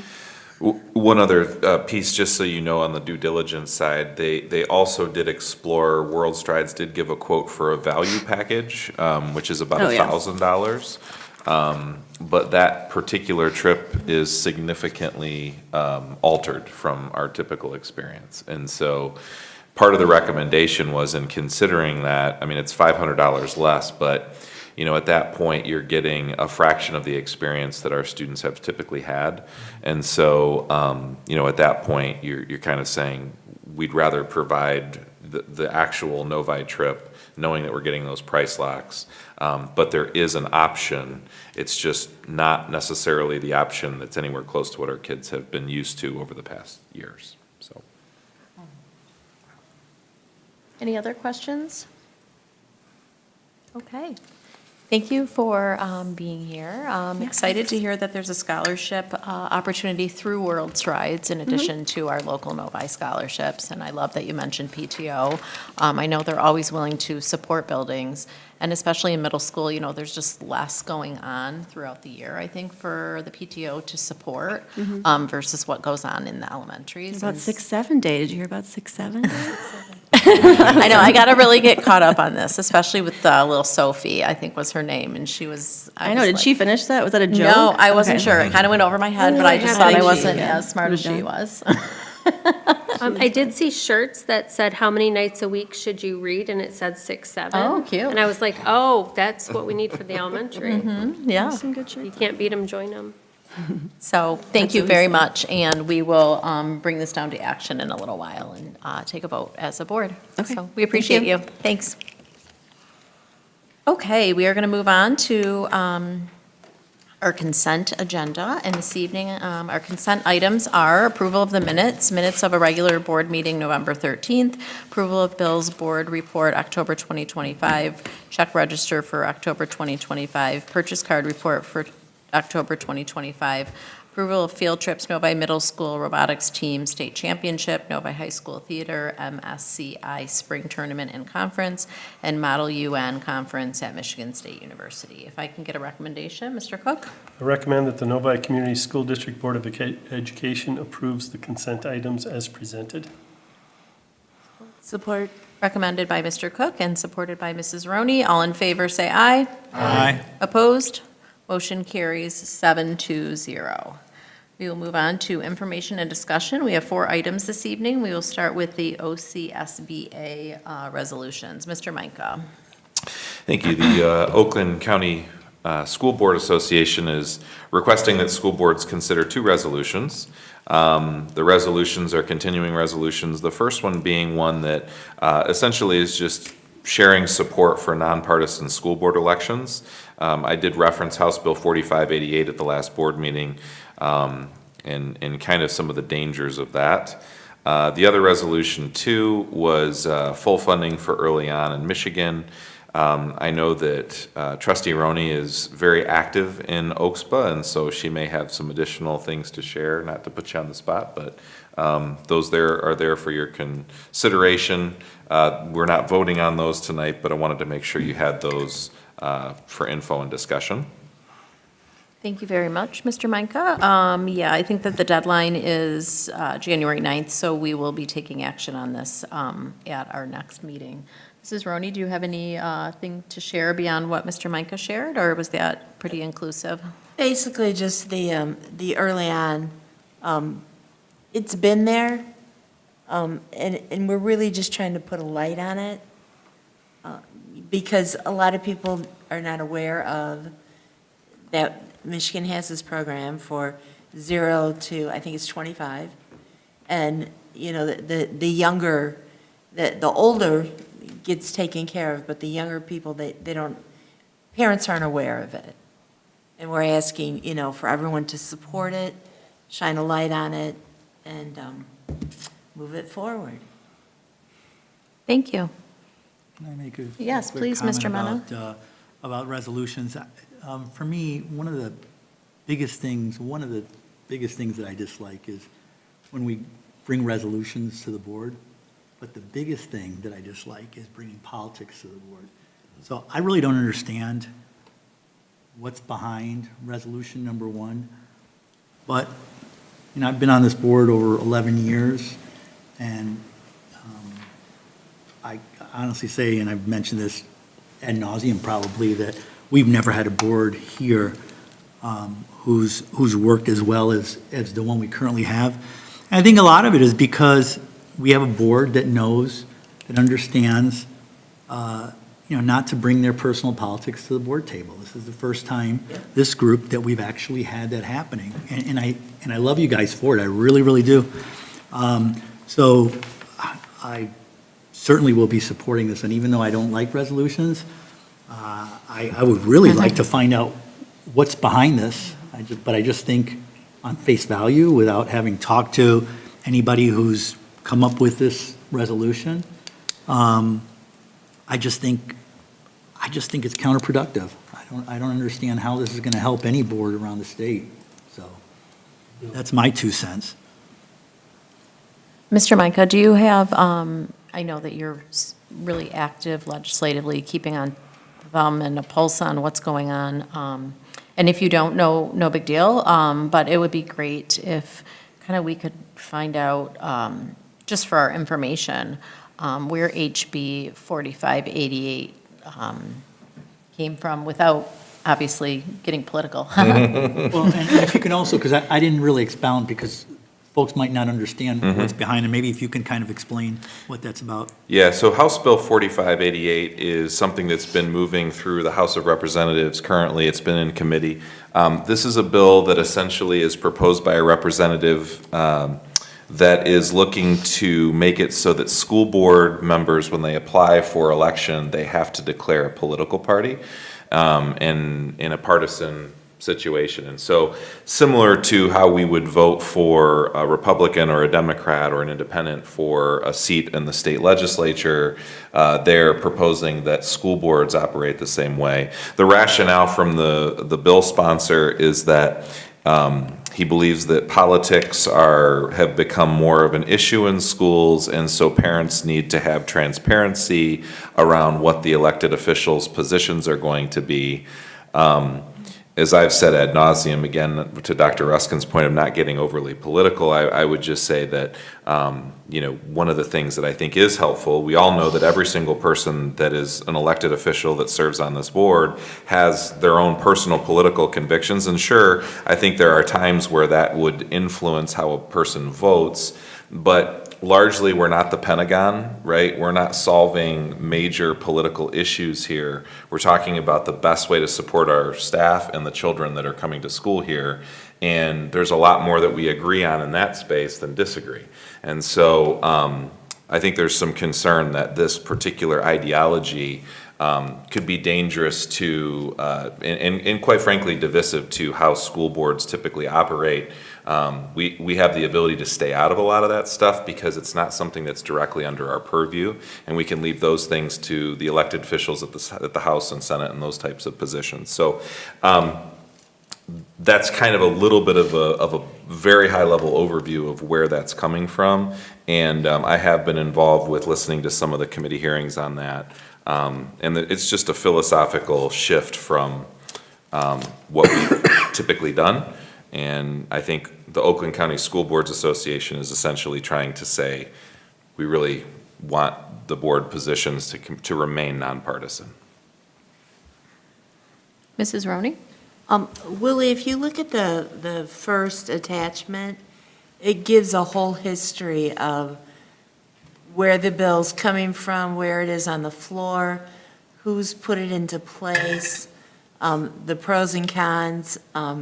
So that really gives you a heads up why the Oakland County School Board Association is recommending this, because it really would be detrimental to a lot of school boards, especially in the rural areas, because if you're a federal worker, you can't hold an elected position that's partisan. So a lot of those, school boards, especially in the rural areas, they would lose half their board or all of their board. So but if you look at that, there's a lot of information there, and also the person that supported it. And to just reiterate what Trustee Roney said, I happen to know of a place in northern Michigan that's in one of the areas where the national parks are, and a lot of the people that live in the community actually work for the National Park Service. and they would be prohibited from serving on their current board. And in one case, I know of at least 4 board members that would have to resign their positions if this bill were to pass. So I know that's just one case, but we know that there are many others. You know, and I think another part that is brought up in the document is, you know, if you are a person that just wants to serve your community, like many of the people that sit at this board table, but you're really not interested in getting into a political situation, it's going to create a dynamic where there's going to be an unwillingness for a lot of people who otherwise would serve on a school board that will not serve on a school board. Thank you. Mrs. Bodwine? Since Mr. Mena and I are widely known to not typically agree on national political conversations, I wanted to express my complete agreement with his statement here this evening, that I think that bringing partisan politics to the board table is a terrible idea. I agree wholeheartedly that this bill is terrible for school districts, and want to point out that we always have that League of Women Voters evening where community members can come and ask questions of the candidates. I think that if we need more transparency at school board elections, that having even like some kind of recommended questions for school board members out there for people to know what issues they want to find out where people stand on those things, then you would have a better sense of it. But trying to create a partisan cheat sheet to know how someone is going to vote, I don't think makes a lot of sense, because I know people at this table don't all vote the same way that I would, but I think that we have widely agreed on most things when we get down to our actual values of what matters to us as a district and supporting our kids and our teachers and figuring out the best way to do that. So just wanted to share my support for that as well. Thank you, Mrs. Bodwine. Mr. Cook? Is this something where it's all or none, or can we break out and make a resolution on 1, 2, not necessarily all 3? We can certainly, when we go for action, I will definitely take that into account. We can break them into the 2 resolutions that are being recommended, so that, The third one's a continuing resolution. where is it? The third? Continuing resolution. Okay. We will break them up so that the board has an opportunity to support or not support each thing individually, and they don't feel like they need to wrap them all in one. Thank you for that recommendation. That's not a problem, because basically, the way that it works, I mean, you all know here, but for those listening who don't, OCSBA brings their resolutions to all districts, and then they need a majority vote in support for them to pass and become resolutions of OCSBA. They're not Novi resolutions. So we will break them up and make sure that everybody has an opportunity to voice their support or lack thereof on each individual item. Any other questions or comments? No? Okay, this will come back to the board at the next board meeting, and if you have any further questions, certainly send them to Mr. Meinke through Jen, and we will get some further information for you. Next information and discussion piece, we have Unified Communications Tool, which is Parent Square, and I will turn it over to Mr. Meinke. Thank you. Yeah, so we have had some discussion internally for the better part of 12 months around some of our communication challenges, and you've seen some of those come to the forefront this year. Some people received a message from me this year in Spanish. Others have received messages from me early in the morning that weren't from me. They were from an automated robot voice. And the reality is that those things were never planned, but unfortunately our current system has a lot of antiquated quirks and things that are creating very big challenges. When you think about the back end of a communication tool, it's a very complex thing, and so it's not something that you can just flip on the dime. And so I think the frustration from my lens is we would like to just fix this, but it's not something that's so easily fixable, because you're dealing with a lot of integrations with the technology that we currently have that's existing. So we last year actually went through a variety of focus groups with parents and staff, and we looked at a program called Parent Square among actually 3 other programs, and Parent Square emerged as a program that we were very excited about. Parent Square is a program that essentially provides a unified way for us to communicate with families through the typical traditional methods like texting and email and the robocalls that can go out, but they do it in a really streamlined way. It also allows for parents to have more options to use more of the app-based system where it's going to look and appear more like a social media type of a profile. It provides opportunities for two-way communication between teachers and families. It creates opportunities for unifying our entire ecosystem of communication. So if you think about being a parent who has a student in clubs and activities, you might have a GroupMe and a WhatsApp and a TeamSnap and a fill in the blank. There are so many different ways that we have Remind and everything else. Parent Square has the ability to, for our school-sponsored clubs, activities, and obviously our district personnel, an opportunity to streamline all of that communication in one place.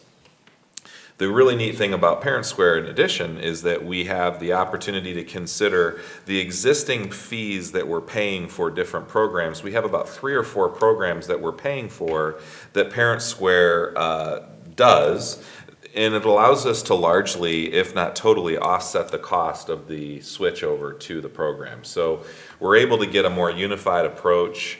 This also includes our website, so this would include a new website, which there would be some updates to the design, but it would also integrate. So things like your calendars, things like your community groups, things like the things that are happening on the app, or when I go into the directories, all of those things are in the same, as I use the word ecosystem, so everything is able to talk to each other and be more unified. So our goal right now is we have secured the opportunity to do a pilot at Deerfield Elementary School this spring at no cost. And so our plan is to give the opportunity for working out kinks and bugs at Deerfield Elementary School. One of the questions that came up when we talked with their staff was why Deerfield Elementary School? And they were excited largely about the prospect of doing this, but they wanted to understand how they got a chance to be selected. And the reality is, quite frankly, is that the principal, Mr. Francis, there is a user of the program as a parent. His kids use this program, so he sees it from a parent's lens, and he has also used it in a different district as a school administrator. So, because of the fact that there's some familiarity, and he's been on some of the focus group and committees, we know that that could be a really healthy pilot. And so the goal would be to do surveys, parent focus groups at Deerfield, as well as with the staff, and kind of working through whether or not we would want to move to full implementation. If we were to move to full implementation, that would not be until the fall of '26, but I wanted to try and bring this to your attention so that in case you have any questions, you're able to ask those. And then obviously we are going to be able to move this fairly slowly as we're doing a slow pilot, and then wouldn't have anything really to the district launch until the fall of '26. Thank you. Mrs. Bodwine? Okay, so I have 3 questions for you, Mr. Manka. Well, first, though, this does look very intriguing to me, as I feel like getting so many different emails and things can be overwhelming, trying to keep track of that as a parent. My first question is, when you guys do this pilot, if it's at all possible, I would love if the board could get on the pilot, even if we're in like a fake classroom or something, so we can kind of just see what it is, if that's doable. My second question is, if you have like multiple children in multiple buildings, will these individual posts link to, like, would this say this one is from Deerfield or Parkview or Meadows or, kind of thing? Do you have that information? Yeah, it's actually one of the benefits of the tool, is it gives parents a lot of options on how they want to receive the information. So there's a lot of flexibility. So the answer to your question directly is that it will be by student, but you would have very easy tools as a parent to be able to go in and say, I want to receive all of my communications from the school at 5 p.m., and then you know that at 5 p.m. every day you're going to get the update and the kind of the dump, and you can pick whatever time that is, versus getting kind of sporadic messages all throughout the day. You also have the ability to say, I really want to have more of the social media app messaging type interface. Or you can say, I don't want any of that, I would just like the traditional email, text, phone call, robocall type experience. Additionally, the newsletters that you would typically get from our buildings that we send out on Friday mornings, those newsletters are done through SMORE. And so when I talk about, being able to have multiple programs that we're currently paying for that we wouldn't need to pay for to help offset this cost, that's an example of the newsletters look very similar to what you're currently getting, but it's done through here, which means that it's going to be more integrated. So you can go back and see, like, this was the newsletter from this child, this child, this child. You'll have like a drop down at the top, and you'll say, well, I want to look at, Meadows, and I'm going to look at high school, I want to look at middle school. You can do it that way, or you can have them grouped together. So there's a lot of flexibility. We asked the question in the parent focus groups about how can you experience it with multiple kids in multiple buildings, and that was one of the things that they highlight as a positive. Okay, so you can distinguish, so you know which school is Yeah. having funny sock day Yes, tomorrow. And you exactly, don't. yeah. Okay. So I actually did have, I guess, 4 questions, but this one is a very easy one. I assume we can do language translation adequately with this? Yeah, it's one of the really great parts. Any program that we looked at, this was the program that had the most inclusive language, hundreds and hundreds of languages that it can translate, not only newsletters, but also the texts and also the messages that are coming in email. It will allow those to be translated into the target language, which is really, really important. And then finally, with the social media interface, is that something that someone within the district would be moderating, or is that like a free-for-all situation? So they're really cautious to call it a social media because it's really not social media. It's more of a social media looking interface. So when you are on Facebook or Instagram, you can kind of scroll and you can kind of see posts and things like that. It's very similar from the aspect of the teacher can be making those posts about what's going on with the class, the little logo or the flyer or things like that. It is very interactive in that the parents can then directly message the staff through that experience, but it's not social in that you're all like making comments and posting about it in that way. So it's not actually social media. It looks like the app makes it look like that feel, where you have kind of the updates and things like that that you can review. So a teacher might be on a field trip and they're taking a picture of children that are looking at something and posting it on the feed. And if you've subscribed to that feed, that's going to be in your kind of loop. But you're not able to then interact with that in the same way that you would on Facebook or Instagram. The other part is you're selecting which groups you want to be a part of, similar to Facebook and other things. So our PTOs, for example, could also have their own interface through Parent Square. So you would say, well, I would like to be in the Meadows PTO group, and I also want to be in the Frog Force Robotics group, and I'd also like to be in the girls basketball group. So your feed is being populated with whatever groups you decide that you're going to be a part of and that you're in. And that's what brings it all into that kind of comprehensive, so it looks like social media, but it's not social media. It's really an app that's used to push those things and give updates with those different groups. Okay, so the example that we have in our slide deck does look like there's like people liking and commenting on the posts.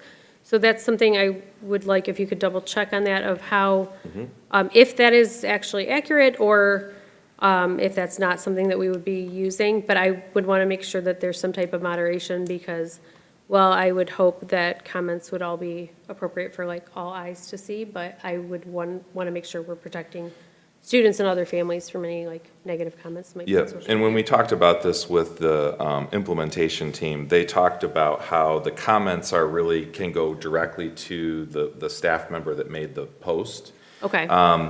You do have the option to turn that into more of a public-facing situation, but they highly recommend that you don't do that. So they've essentially, there are toggles on the back end where you can kind of decide how that's going to flow. And so their recommended interface, and certainly what we'll pilot, won't allow that kind of posting interaction in the same way that you would experience in true social media. Okay, and I'm very sorry, but I've come up with a 5th question as you were talking. I'm sorry. Does this allow for any parent-to-parent communication? Is that something you and I have talked about a couple times? Yeah, so I will get you that answer. I don't have that answer directly, but one of the things that it does not do, I'm going to talk about two things. First, it does allow for us to be able to communicate with our students, which is something that we've talked pretty extensively about. So it allows the option for us to be able to create groups of, so for example, high school students could have a separate feed, right, that we're communicating with them. What it doesn't do, though, is allow for like students to communicate with each other. It's not a tool that's meant for, because some people brought up in the parent focus groups, what about, group chats or things like that? It's not going to replace all of that, right? It's going to be really more school to parent or school to student communication. And there does allow for two-way communication in that I can set up similar to a messaging or messenger situation with a teacher if I had questions about something that they're doing. Okay, if it's a feature that's available, I think it would be great to have a way to set it up so parents, like within a classroom, could communicate with each other. Sure. Because I do think that would help, as we've talked about, trying to increase volunteerism and building community. So I think that if that's possible, that would be a cool thing to explore. Okay. Thank you so much. Sorry, everybody, for all my questions. No? Thank you. Mrs. Kleber?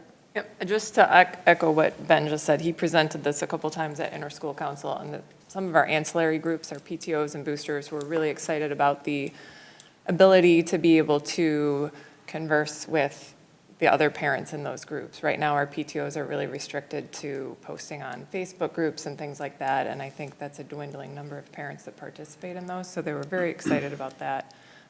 My only question, I guess, for Ben would be when you bring this back to the board to vote or present, if you could, I know you've verbalized this a couple times to talk about which platforms this will replace, like Samora will go away and School Messenger, and if you could list those out and then just throw some numbers behind them so we can see what the cost differential is? Yeah, absolutely. Be Thanks. happy to do that.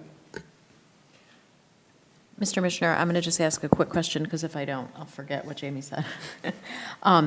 Will this come back for a vote, or is this really for information and discussion, because it's a pilot program that you're going to bring more information once the pilot has occurred? Just for some clarity. Yeah, it would be something, so this is a service that fits under our current budget, so it wouldn't necessarily require another board vote. However, it's my opinion that it would be a great idea to bring it back for another board vote. I'd like to get the pilot underway and see how that's going, and then bring some of those financial pieces that Trustee Kleber brought up.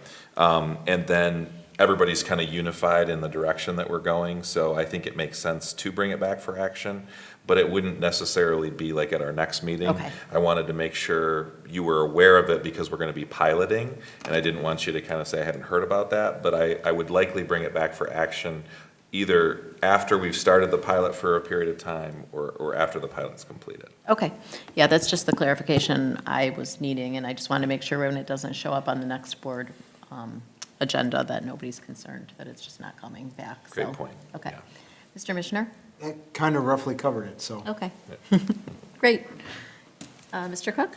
I see it collects forms and permission slips. Would this replace final forms in the athletic and club department?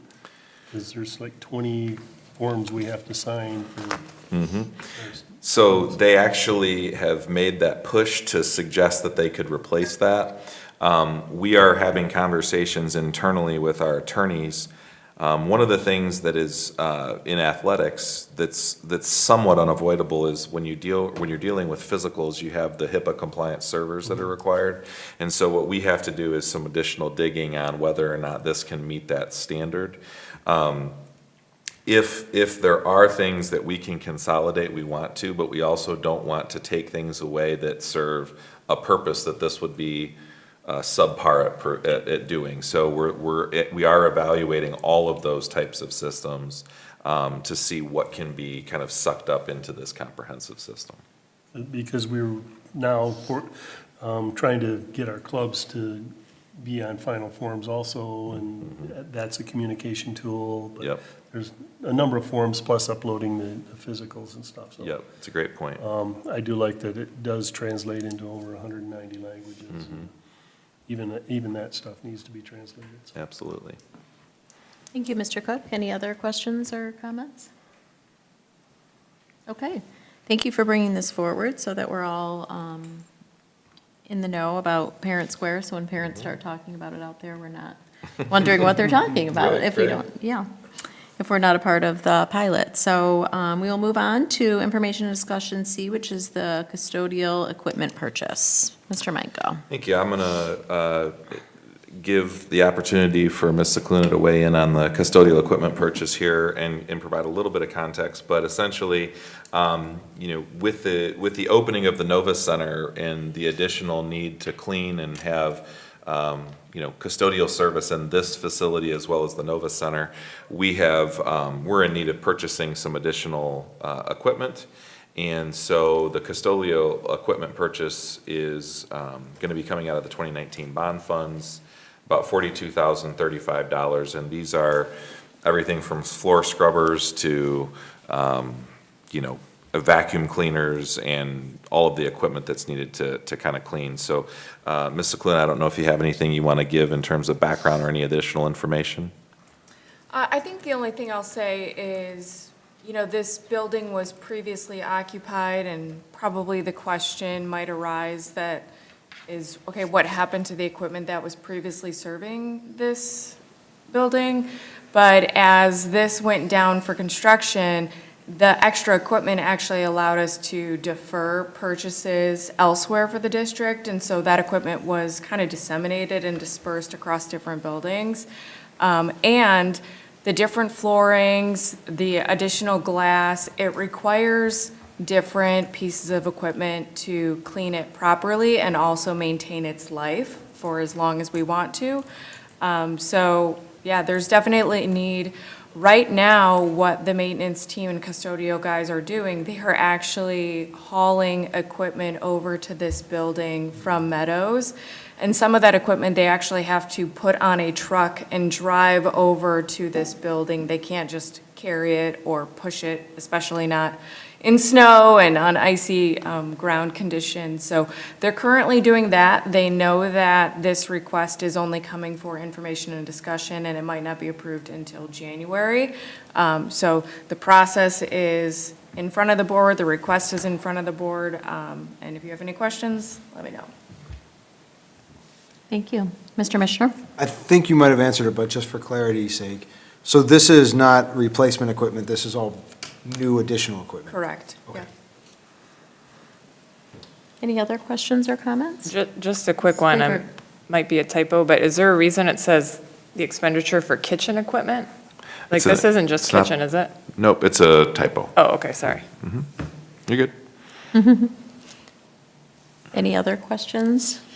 Mrs. Roney? I'm just wondering, we've got the list, we've talked about it. Would it be better if we voted on this tonight? So, because it could be, how long is it going to take to get all this stuff in? It could take approximately 3 weeks to get it, so, it's certainly at your purview to do that. The money is budgeted, it's in the 2019 bond funds, and one of the other things that's done is that you're purchasing this off of what's called the Omnia contract, which we do for a lot of our things, because that meets the state requirements for bidding.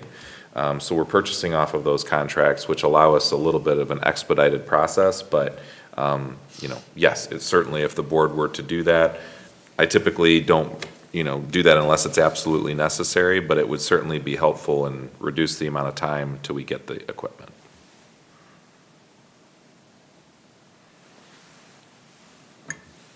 Radio silence?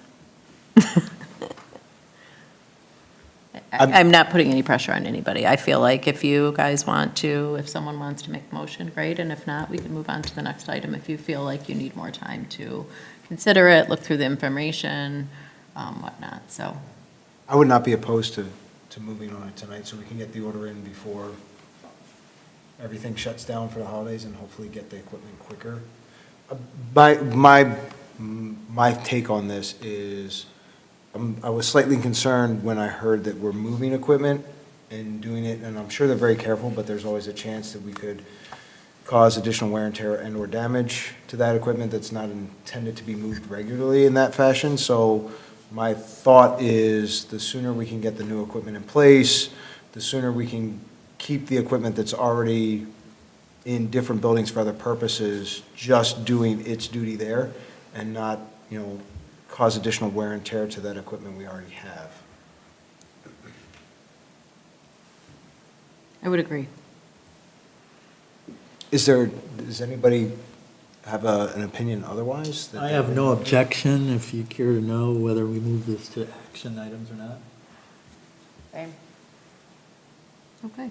Does someone want to make a motion, Mr. Commissioner, since you're the one who so graciously? Sure. I move that the Novi Community School District Board of Education approve the equipment for the Novus Center for the total of $42,035.33 as presented. Do we have support? Support. Recommended by Mr. Mishner and supported by Mrs. Roney. Does anybody have any further comments or questions? No? Seeing none? Okay. All in favor, say aye. Aye. Opposed? Motion carries 7-0. So, Ms. Cicluna, that being said, hopefully they can get this ordered before the break. Thank you. Okay, we'll move on to the last information and discussion item. It is 31, we call that AA or 31AA, or how do we say it? Goes both ways, sure. Okay. So I've talked about this briefly in a meeting, and I've also had some conversations with, and sent information to the board. I want to just kind of publicly share that in the budget cycle this past year, we received an allocation of what's called 31AA funds, and really what that is just it's a way of identifying the particular line item in the state budget. The particular line item in the state budget was for, about $321 million to provide support for school safety and mental health. This used to be a much higher allocation, but that's been reduced over the last couple years. This particular year in the budget cycle, as I stated before, there were a lot of things that were put into the budget that were maybe what we would call strings attached. And so this particular year, when they passed the state budget through negotiation, this particular section of the budget, which is representative of about $260,000 to our district, and it came out that in order for schools to accept these funds, we would have to be able to commit to a variety of things. Some of those things are things that put our staff and especially administrators into a situation where they could potentially have some of their governmental immunity in jeopardy, and it would also eliminate the ability for the school district to maintain attorney-client privilege, which is something that is very concerning in the event of a casualty event. Additionally, a casualty event could be as simple as a bus getting into an accident. There's no definition that's clearly laid out for that. So as a result of that, school districts all over the state of Michigan joined in, asked the courts to consider injunctive relief to basically deem this as unconstitutional for a budgetary process to put these types of strings and what they're asking schools to give up to do that. There was no discussion, there was no debate, there was no actual bill, it was just added to the budget.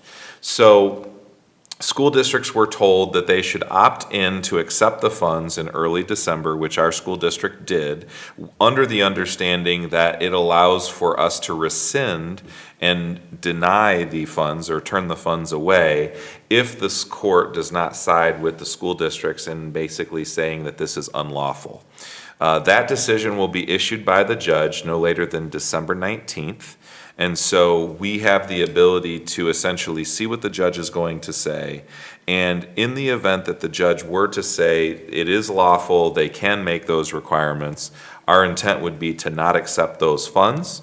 But I want the board to weigh in on that, because if there's some discussion or concern that we think we should take those funds and accept those risks, then that would be something that we would probably want to call an emergency meeting after we found that out. In the event that the courts say that it is unlawful, then we will receive those funds, and we have already accounted for those in the budgetary process that you've already approved. So this is a situation that I wanted to make sure you were aware of, and then if you had questions or wanted to discuss, you can have that discussion tonight and put that out into and give me some direction if there's a direction you want me to go. Thank you, Mr. Meinke. So from a timing perspective, and we talked about this when we were reviewing tonight's agenda, option A is if the courts don't move in favor, and we decide we need to make a rescind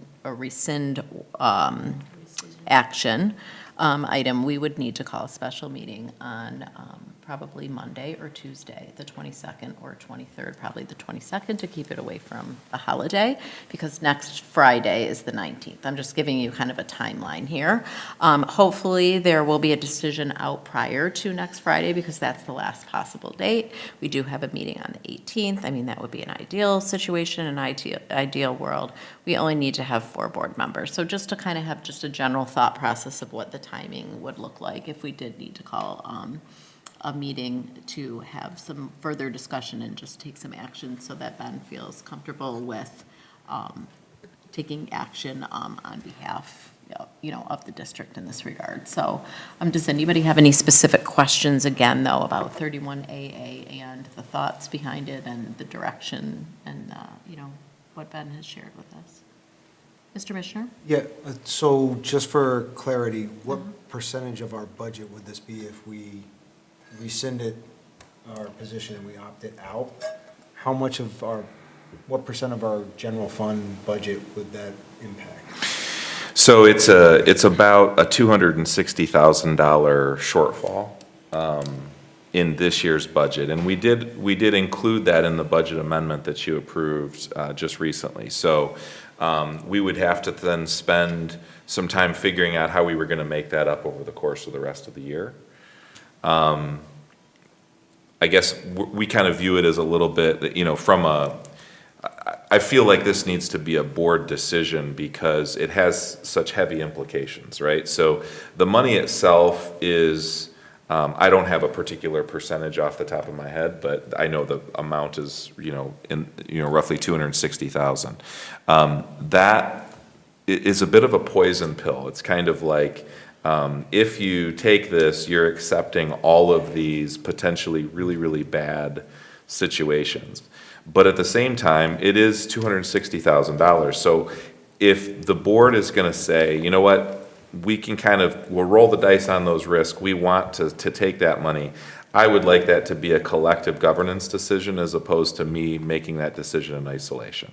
If the decision, which is kind of our current plan, is to back out and say, you know what, we'll have to find a way to make up those funds, and we don't want to take the poison pill, I feel comfortable enough to carry that out if there's any objection at all on the board. I think that needs to be a discussion that you make, and I take my direction from you guys. But I wanted to make sure that you were able to have that kind of ability to know what we're dealing with and then make that call. So the best case scenario is the court just decided not to be, a constitutional decision and just kind of blows it aside, and then we're done with our needs and with our need for action. So if the courts uphold it, though, Correct. and it stays active, we will have another chance to meet collectively as a board to make a final decision. We will, even if we need to call an emergency meeting before the 30th, which would mean we would do it before Christmas, most likely. Okay, thank you. Mrs. Kleber? I just have a quick question to clarify. If we were to take that money, it's not just us and the cabinet that it impacts. The staff would also be losing their right to attorney-client privilege in the event of a mass casualty, correct? Absolutely. Right. Yep. So, and it's hard to put a price on that, but I'm not willing to, I would prefer to not take the money rather than put our staff in that position. Any other comments or questions? Yes, Mrs. Bodwine. Just logistically, if we may need to have an emergency meeting during that week, I just want to check and do a quick temp check on the board and see if anyone's planning to be gone that whole week, because I know there's some people that travel for holidays. Yeah, so I guess the question would be, who is available on the 22nd? I will be here. I will be here. Do we have at Mrs. least? Roney? I'll be here. Mr. Mishner? Okay. Okay. Are you guys? So we have at least 4 people. And it does, I mean, depending on how much discussion you want to have at that time, it doesn't need to be longer than a 7-minute meeting, Correct. right? We just need your presence and your vote, one way or the other. I mean, it would be very fast to be able to. Very, So yeah. I just want to make sure, like, We everyone have wasn't enough people leaving. in town to That would actually be a very, physically meet. yeah, difficult situation. Could we, like, at the next meeting, just get the pulse of everybody? Because there's 4 of us, and we all say, no, don't take the money, but the other 3 are saying, why didn't you take the money? Yeah. I mean, I guess I'd like to have a little discussion on that. Yeah, because next meeting is a work session, so we'll make sure we just allot like a tiny bit of time just to kind of Tiny? get, what?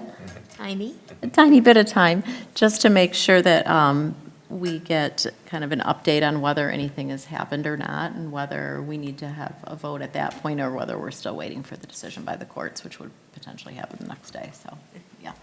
Mr. Mishner? And just to clarify, you said it was $260,000 roughly? Yeah, we'll get an exact number. Ms. Cicluna can pull that, but that's a rough number that I'm giving you right now. Yeah. So just using really rough numbers, just for board general information, to kind of help us all understand, out of our general, what we approved last month, out of our general expenditures of roughly $106 million, that would be 0.2% of that budget that we would be giving up. And if you make it relative to our rainy day fund, our reserve, that's $15 million, it's still less than 2%. So just to give you an idea of magnitude of risk versus reward. Thank you. Mrs. Roney? I just, from being, going to the GRC meetings and such, every school district is different on this one. Because depending on what the kitty is. Right. There's some schools that are going to get millions of dollars, and there's others that, like us, are not getting much. So, I mean, I know a lot of schools are saying, oh, I'm going to take it and go with the risk. I think our risk is very high to what the reward is. Compared to others, when maybe they're getting more funds than we are, or they have a Right. different kind of budget, and yeah, it's all so, real I mean, relative to their. I would agree with Jamie. I don't feel right, especially putting the teachers and all the ancillary staff too, so. Okay. All right, well, to be continued. Yes. Thanks. Thank you. We will move on to action items. We have 3 action items this evening. Novi High School Japan Spring Break 2027 trip, and we are looking for action and approval on that. Thank you. Ms. Shudo came to our last board meeting to present the Japan Land of the Rising Sun field trip, which will be in the spring break of 2027, and that trip comes back to you for approval this evening. Thank you. If I can get a recommendation, Mr. Cook? I recommend that the Novi Community School District Board of Education approves the Novi High School Japanese Learners Spring Break 2027 trip to travel to Japan from March 27th to April 4th, 2027. Support. Recommended by Mr. Cook and supported by Mr. Mena. Do we have any further questions or dialogue on this? I just have one quick question. I know Ms. Shudo came and presented. I know she's fairly new to the district too. Is Ms. Smith, who's also listed as a chaperone on here, is that a high school staff? Colleen Smith is listed on here? Yes, and she's facilitated trips before. Okay. Sounds good. Any other questions? Okay. Seeing none, I think we're ready for a vote. All in favor, say aye. Aye. Opposed? Motion carries 7-0. We'll move on to our second action item, which is the 2025 Bond Series 1 resolutions. Mr. Meinko. Thank you. As you know, we have the 2025 bonds, which was a total amount of $425 million. Those bonds are going to be taken over different series. And so over the course of the next 5 years, you're going to see different bond authorizing resolutions. This is our first one. The goal is to actually do our bond sales and have the ability to take proceeds in February of 2026. So in order for that to happen, this board has to, in every case, authorize us to be able to go out and sell those bonds. So this first series is going to be for $50 million. We also have a refunding bond of $3.8 million, which is another component of this issuance.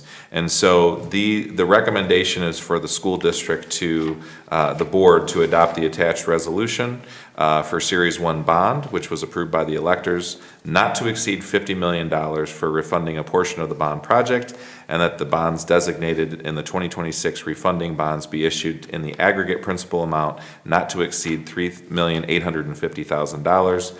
The building and site bonds and the refunding bonds may be combined into a single series not to exceed $53,850,000. And that is the recommendation for the board this evening.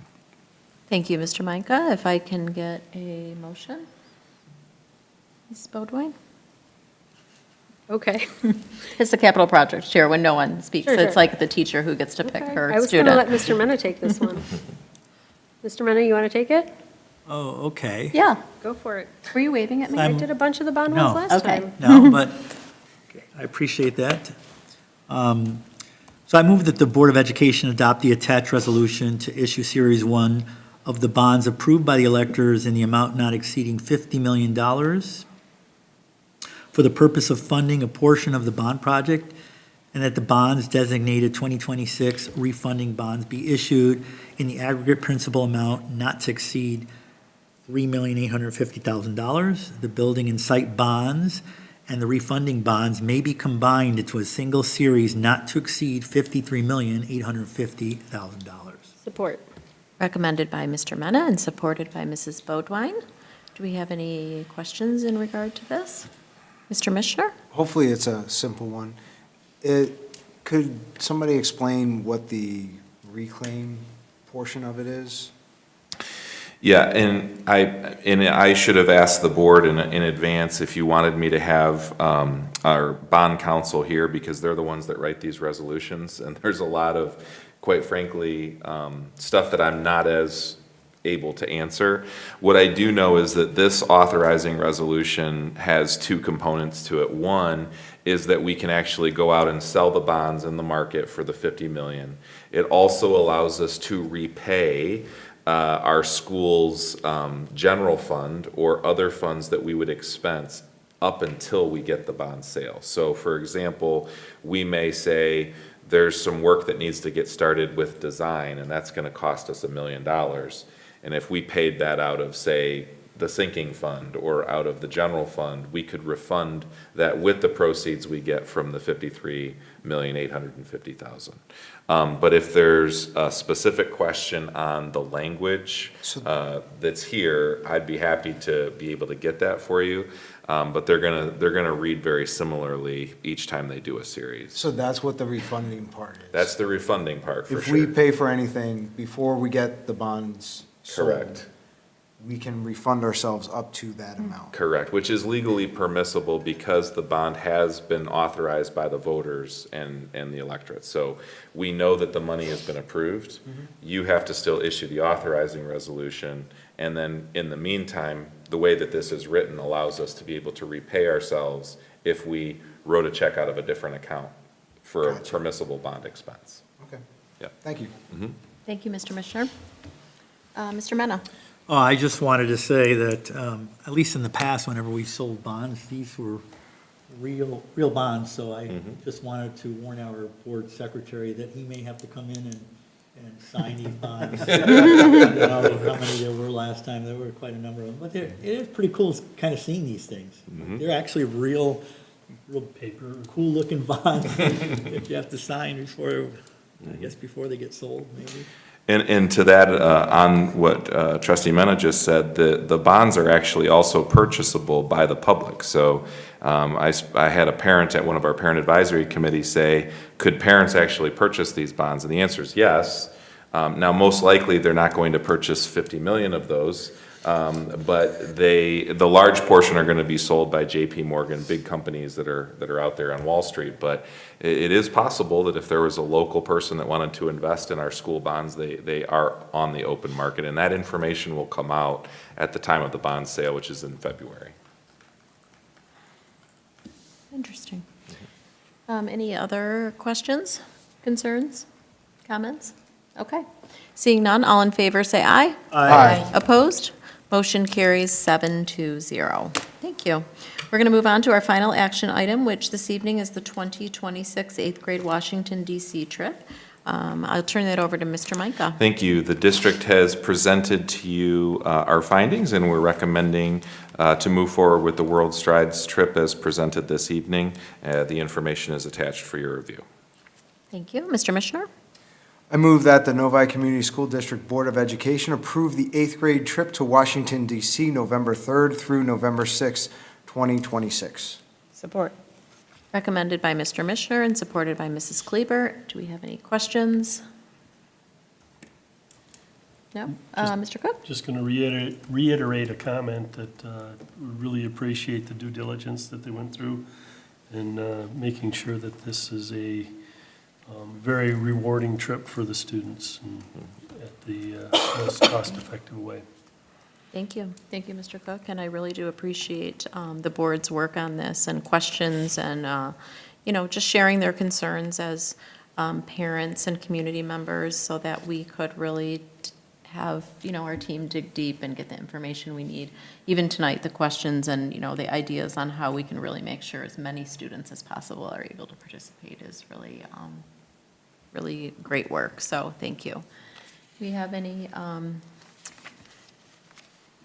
other questions? No? Okay, seeing none, all in favor say aye. Aye. Opposed? Motion carries 7-0. We're going to move on to committee reports. We have one committee report, the Master Planning Committee, and I will turn that over to Mr. Cook, who is the chair of that committee. Yeah, we briefly met tonight, well, about an hour worth, but going over a document that is being created to give us kind of a guideline of one of the primary roles of what the board does, and that's the vision of where they want the district to go. We include things in all aspects, facilities, programming, even custodial, maintenance, everything like that. We got a rough draft tonight. We're going to review through and hopefully bring this to the full board in a upcoming meeting within the next couple months. So, but it's very encompassing. Mr. Micah took a pretty much just garbled mess of brain dump and consolidated it into a usable document that I think will guide not only this board, but boards to come. So that's pretty much what we reviewed, and hopefully we'll bring it to the entire board for approval here shortly. Thank you. Thank you, Mr. Cook, for your chairmanship on this and your vision and your leadership. And a special thank you to Mr. Micah for, again, as Mr. Cook would say, taking the brain dump and turning it into a document that we are hoping will just offer some thoughts and guidance for the vision in the future for this board and other boards. So we appreciate all your work. Appreciate the committee's help, and it was actually a lot of fun, and I also appreciate, Mr. Cook's vision for really thinking into the future, which I think is something that a lot of districts don't have in place. So, great. Thank you. We're going to move on to the superintendent's report. Mr. Micah?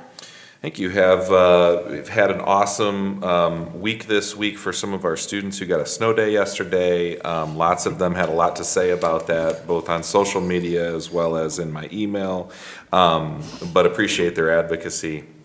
We also have our winter break coming up on the 20th of December, and I'd like to just put out there our first kind of making people know about the save the date for our State of the District event, which is on the 25th of February. That is going to be our kind of big district community event and showcase where we celebrate a lot of the work that we've done over the course of the past year.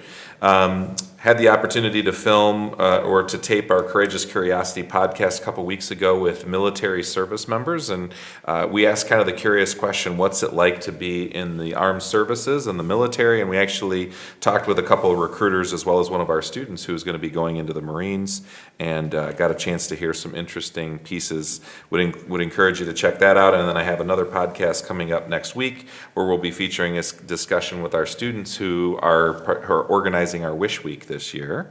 And then I'd also like to bring your attention to Saturday, January 24th is going to be our 4th annual parent camp. We've had some really good speakers and a great turnout in a great collaboration with our Novi Mental Health Alliance.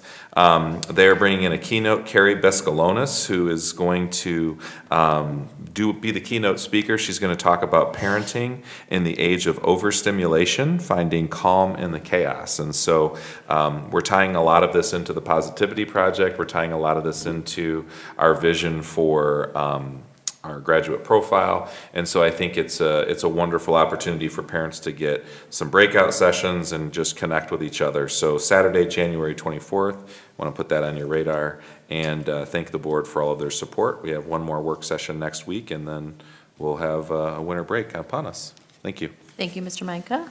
And we'll move on to administrative reports, and we'll start with Ms. Cicluna.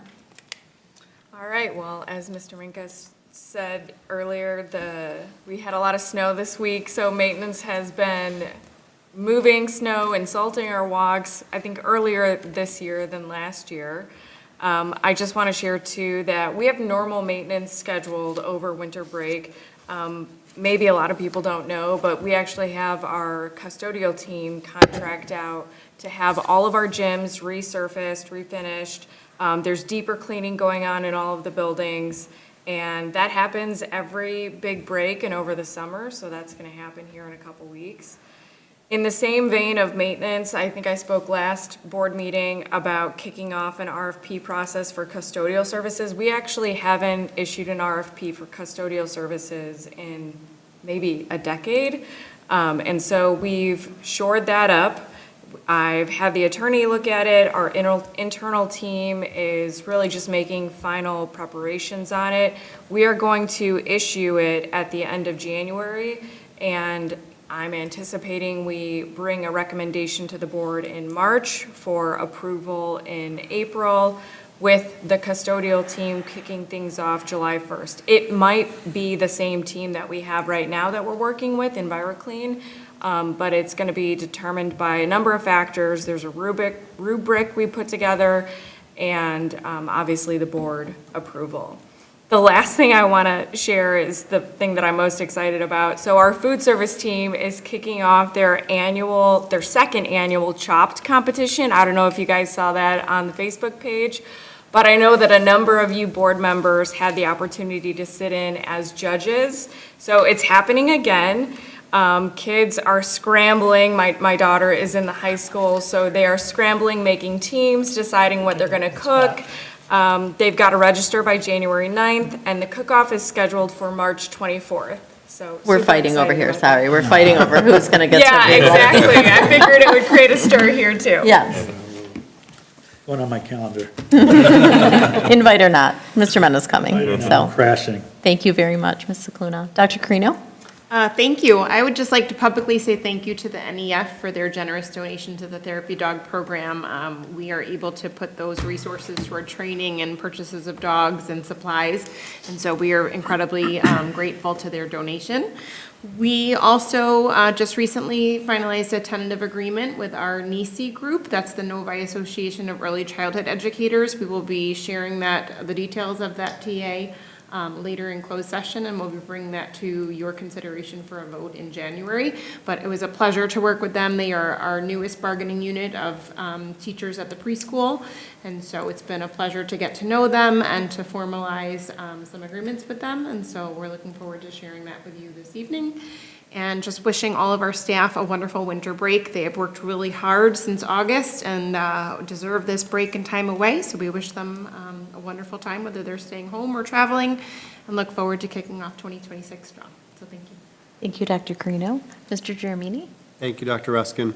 When we return in January, we will begin our winter assessment window, so we'll be working on our iReady assessments. That'll be our next comprehensive look to see how our students' learning is progressing. It'll just inform some of our decision-making around individualized supports, structures, and things like that.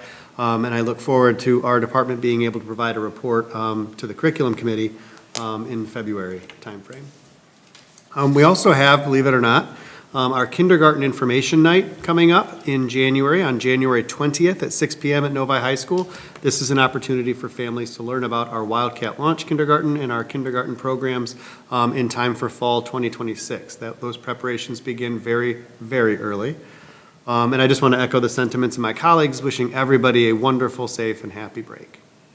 Thank you, Mr. Giramini. Thank you. Okay, we will move on to board communication. Does anyone have anything that they would like to share? Mr. Mishner. So I just wanted to share that the middle school PTO, while some of us are kind of bedding in for the winter or getting ready for the upcoming holiday season, the middle school PTO boldly pressed forward and decided to add another event to the calendar for the benefit of the middle school students. They decided to add a 6-7 day, or as my son would say, 6-7, to celebrate the 67th day of school, which happened to be this Monday. I didn't even know, I wasn't even aware, it wasn't on my radar, but the PTO at the middle school figured it out, worked with the administration, put together a really cool event.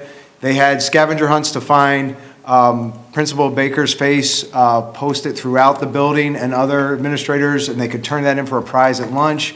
And then during lunch, they had various activities that they could do. There was, there was cup stacking. There was an Oreo balance game where you had to put it on your forehead and somehow get it into your mouth without touching your hands, without using your hands. There was a ping pong ball game where you had to shake ping pong balls out of a tissue box. And there was my personal favorite that I got to help volunteer and lead was the marshmallow toss game, where there was 6 or 7 teams that had to compete to see who could get the most marshmallows tossed into a solo cup on the other side of the cafeteria. And I got to say, marshmallows went everywhere. It looked like snow day inside the cafeteria. Shout out to the middle school administration team. They were literally out there with brooms and buckets, sweeping up the marshmallows and doing it with a smile and joy. The perfect example of servant leadership in our school district. They were just happy to facilitate an event that really encouraged the kids, allowed them to kind of have fun, especially since there's no recess in the middle schools. They really were able to just have fun, and it was cool to see our 7th and 8th graders just enjoying themselves, playing games, socializing, and enjoying their day of 6-7. So.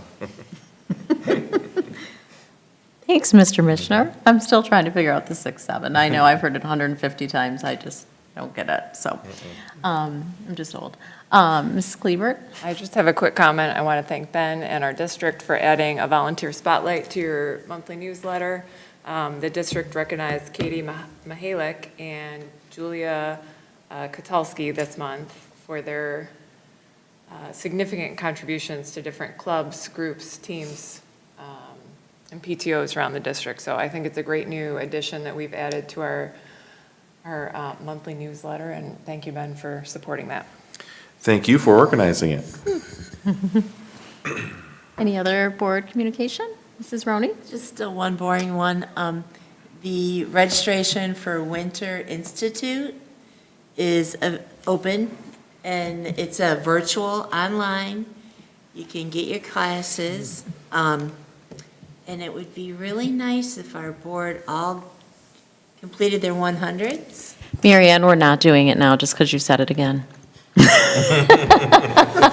So we can get that award. We know. Yeah, just. It was a goal, remember, in August? Yeah. Okay. Okay. But this is virtual, so you can sit at home. I know you're done. Yeah. I'm not worried about it. You can sit at home with your little pajamas on I and think we're gonna do it. slippers. I think we're We really are gonna close. do it. Yeah. I'm We're not even close. worried. We're close. We're gonna get there. Yeah. We're going to tell them to tell Mary Ann that we're not doing it over there at the, wherever she gets her information from, just because. Any other board communication? No? Everybody's so quiet tonight. Okay. Anything, Mr. Cook? It's like No, on the that's tip of it. your tongue. No, it's just congratulating a lot of the kids that are performing this week with the orchestra, band got rescheduled, and choir concerts. Everybody's putting on their winter performances, so kids have worked hard for it, and if you have not made one, try to get to one, and because we have some very talented students. When's choirs? Not certain. Oh, you let us down. I do have. Actually, choirs is next Tuesday. Tuesday. Tuesday. Oh, Good. I Thank you, have Justin. second grade. I have a quick question, and Miss Mashed Potato Scooper over here might know. Did I overhear Annika say that the seniors dinner, luncheon, whatever, is rescheduled for this weekend? Is that true? Did she say that? No, okay. No, because Sorry. it's a middle school event. I think it just Next year. got Okay. served for I lunch heard on her say Thursday. something about the Rotary this weekend. I think she said that it happened, but unfortunately, it didn't Oh, happen okay. because we didn't. have Right, school. I knew that. But the I middle definitely knew schoolers had a that. great mashed potato lunch on Thursday. They did? So, mashed potato bar, mashed potatoes for all. Okay. Okay, well, we have a meeting next week for organizational meeting, and we'll have a work session, and we'll dive deep into some things that we've talked about in the past. So we are going to move into closed session. The closed session is for the purposes of negotiation. I will get a recommendation in a second, but just so the audience knows, if you are just still watching us and you're just so eager to find out what we do after that, we're not going to do anything. We're going to adjourn after that. So you can all go to sleep. So if I can get a motion? Can I get a motion, Mr. Cook? Move that we go into closed session for the purpose of negotiations. Support. Section OMA, Section 81C. Support again. And if we can get a roll call vote, Mr. Mishner, please? Certainly. You don't have to go in order, just, Just go down. yes. Trustee Clybert. Yes. Trustee Clybert says yes. Trustee Bodwine? Yes. Trustee Bodine, yes. Trustee Roney? Yes. Trustee Roney, yes. Secretary Mitchner, yes. Vice President Cook? Yes. Vice President Cook, yes. And Trustee Mena? Yes. Trustee Mena, yes. And President Ruskin? Yes. President Ruskin, yes. 7 yeses, 0 nos. Great. Okay, thank you very much, and we will be back in a little bit. That's why I always carry a cheat sheet with me.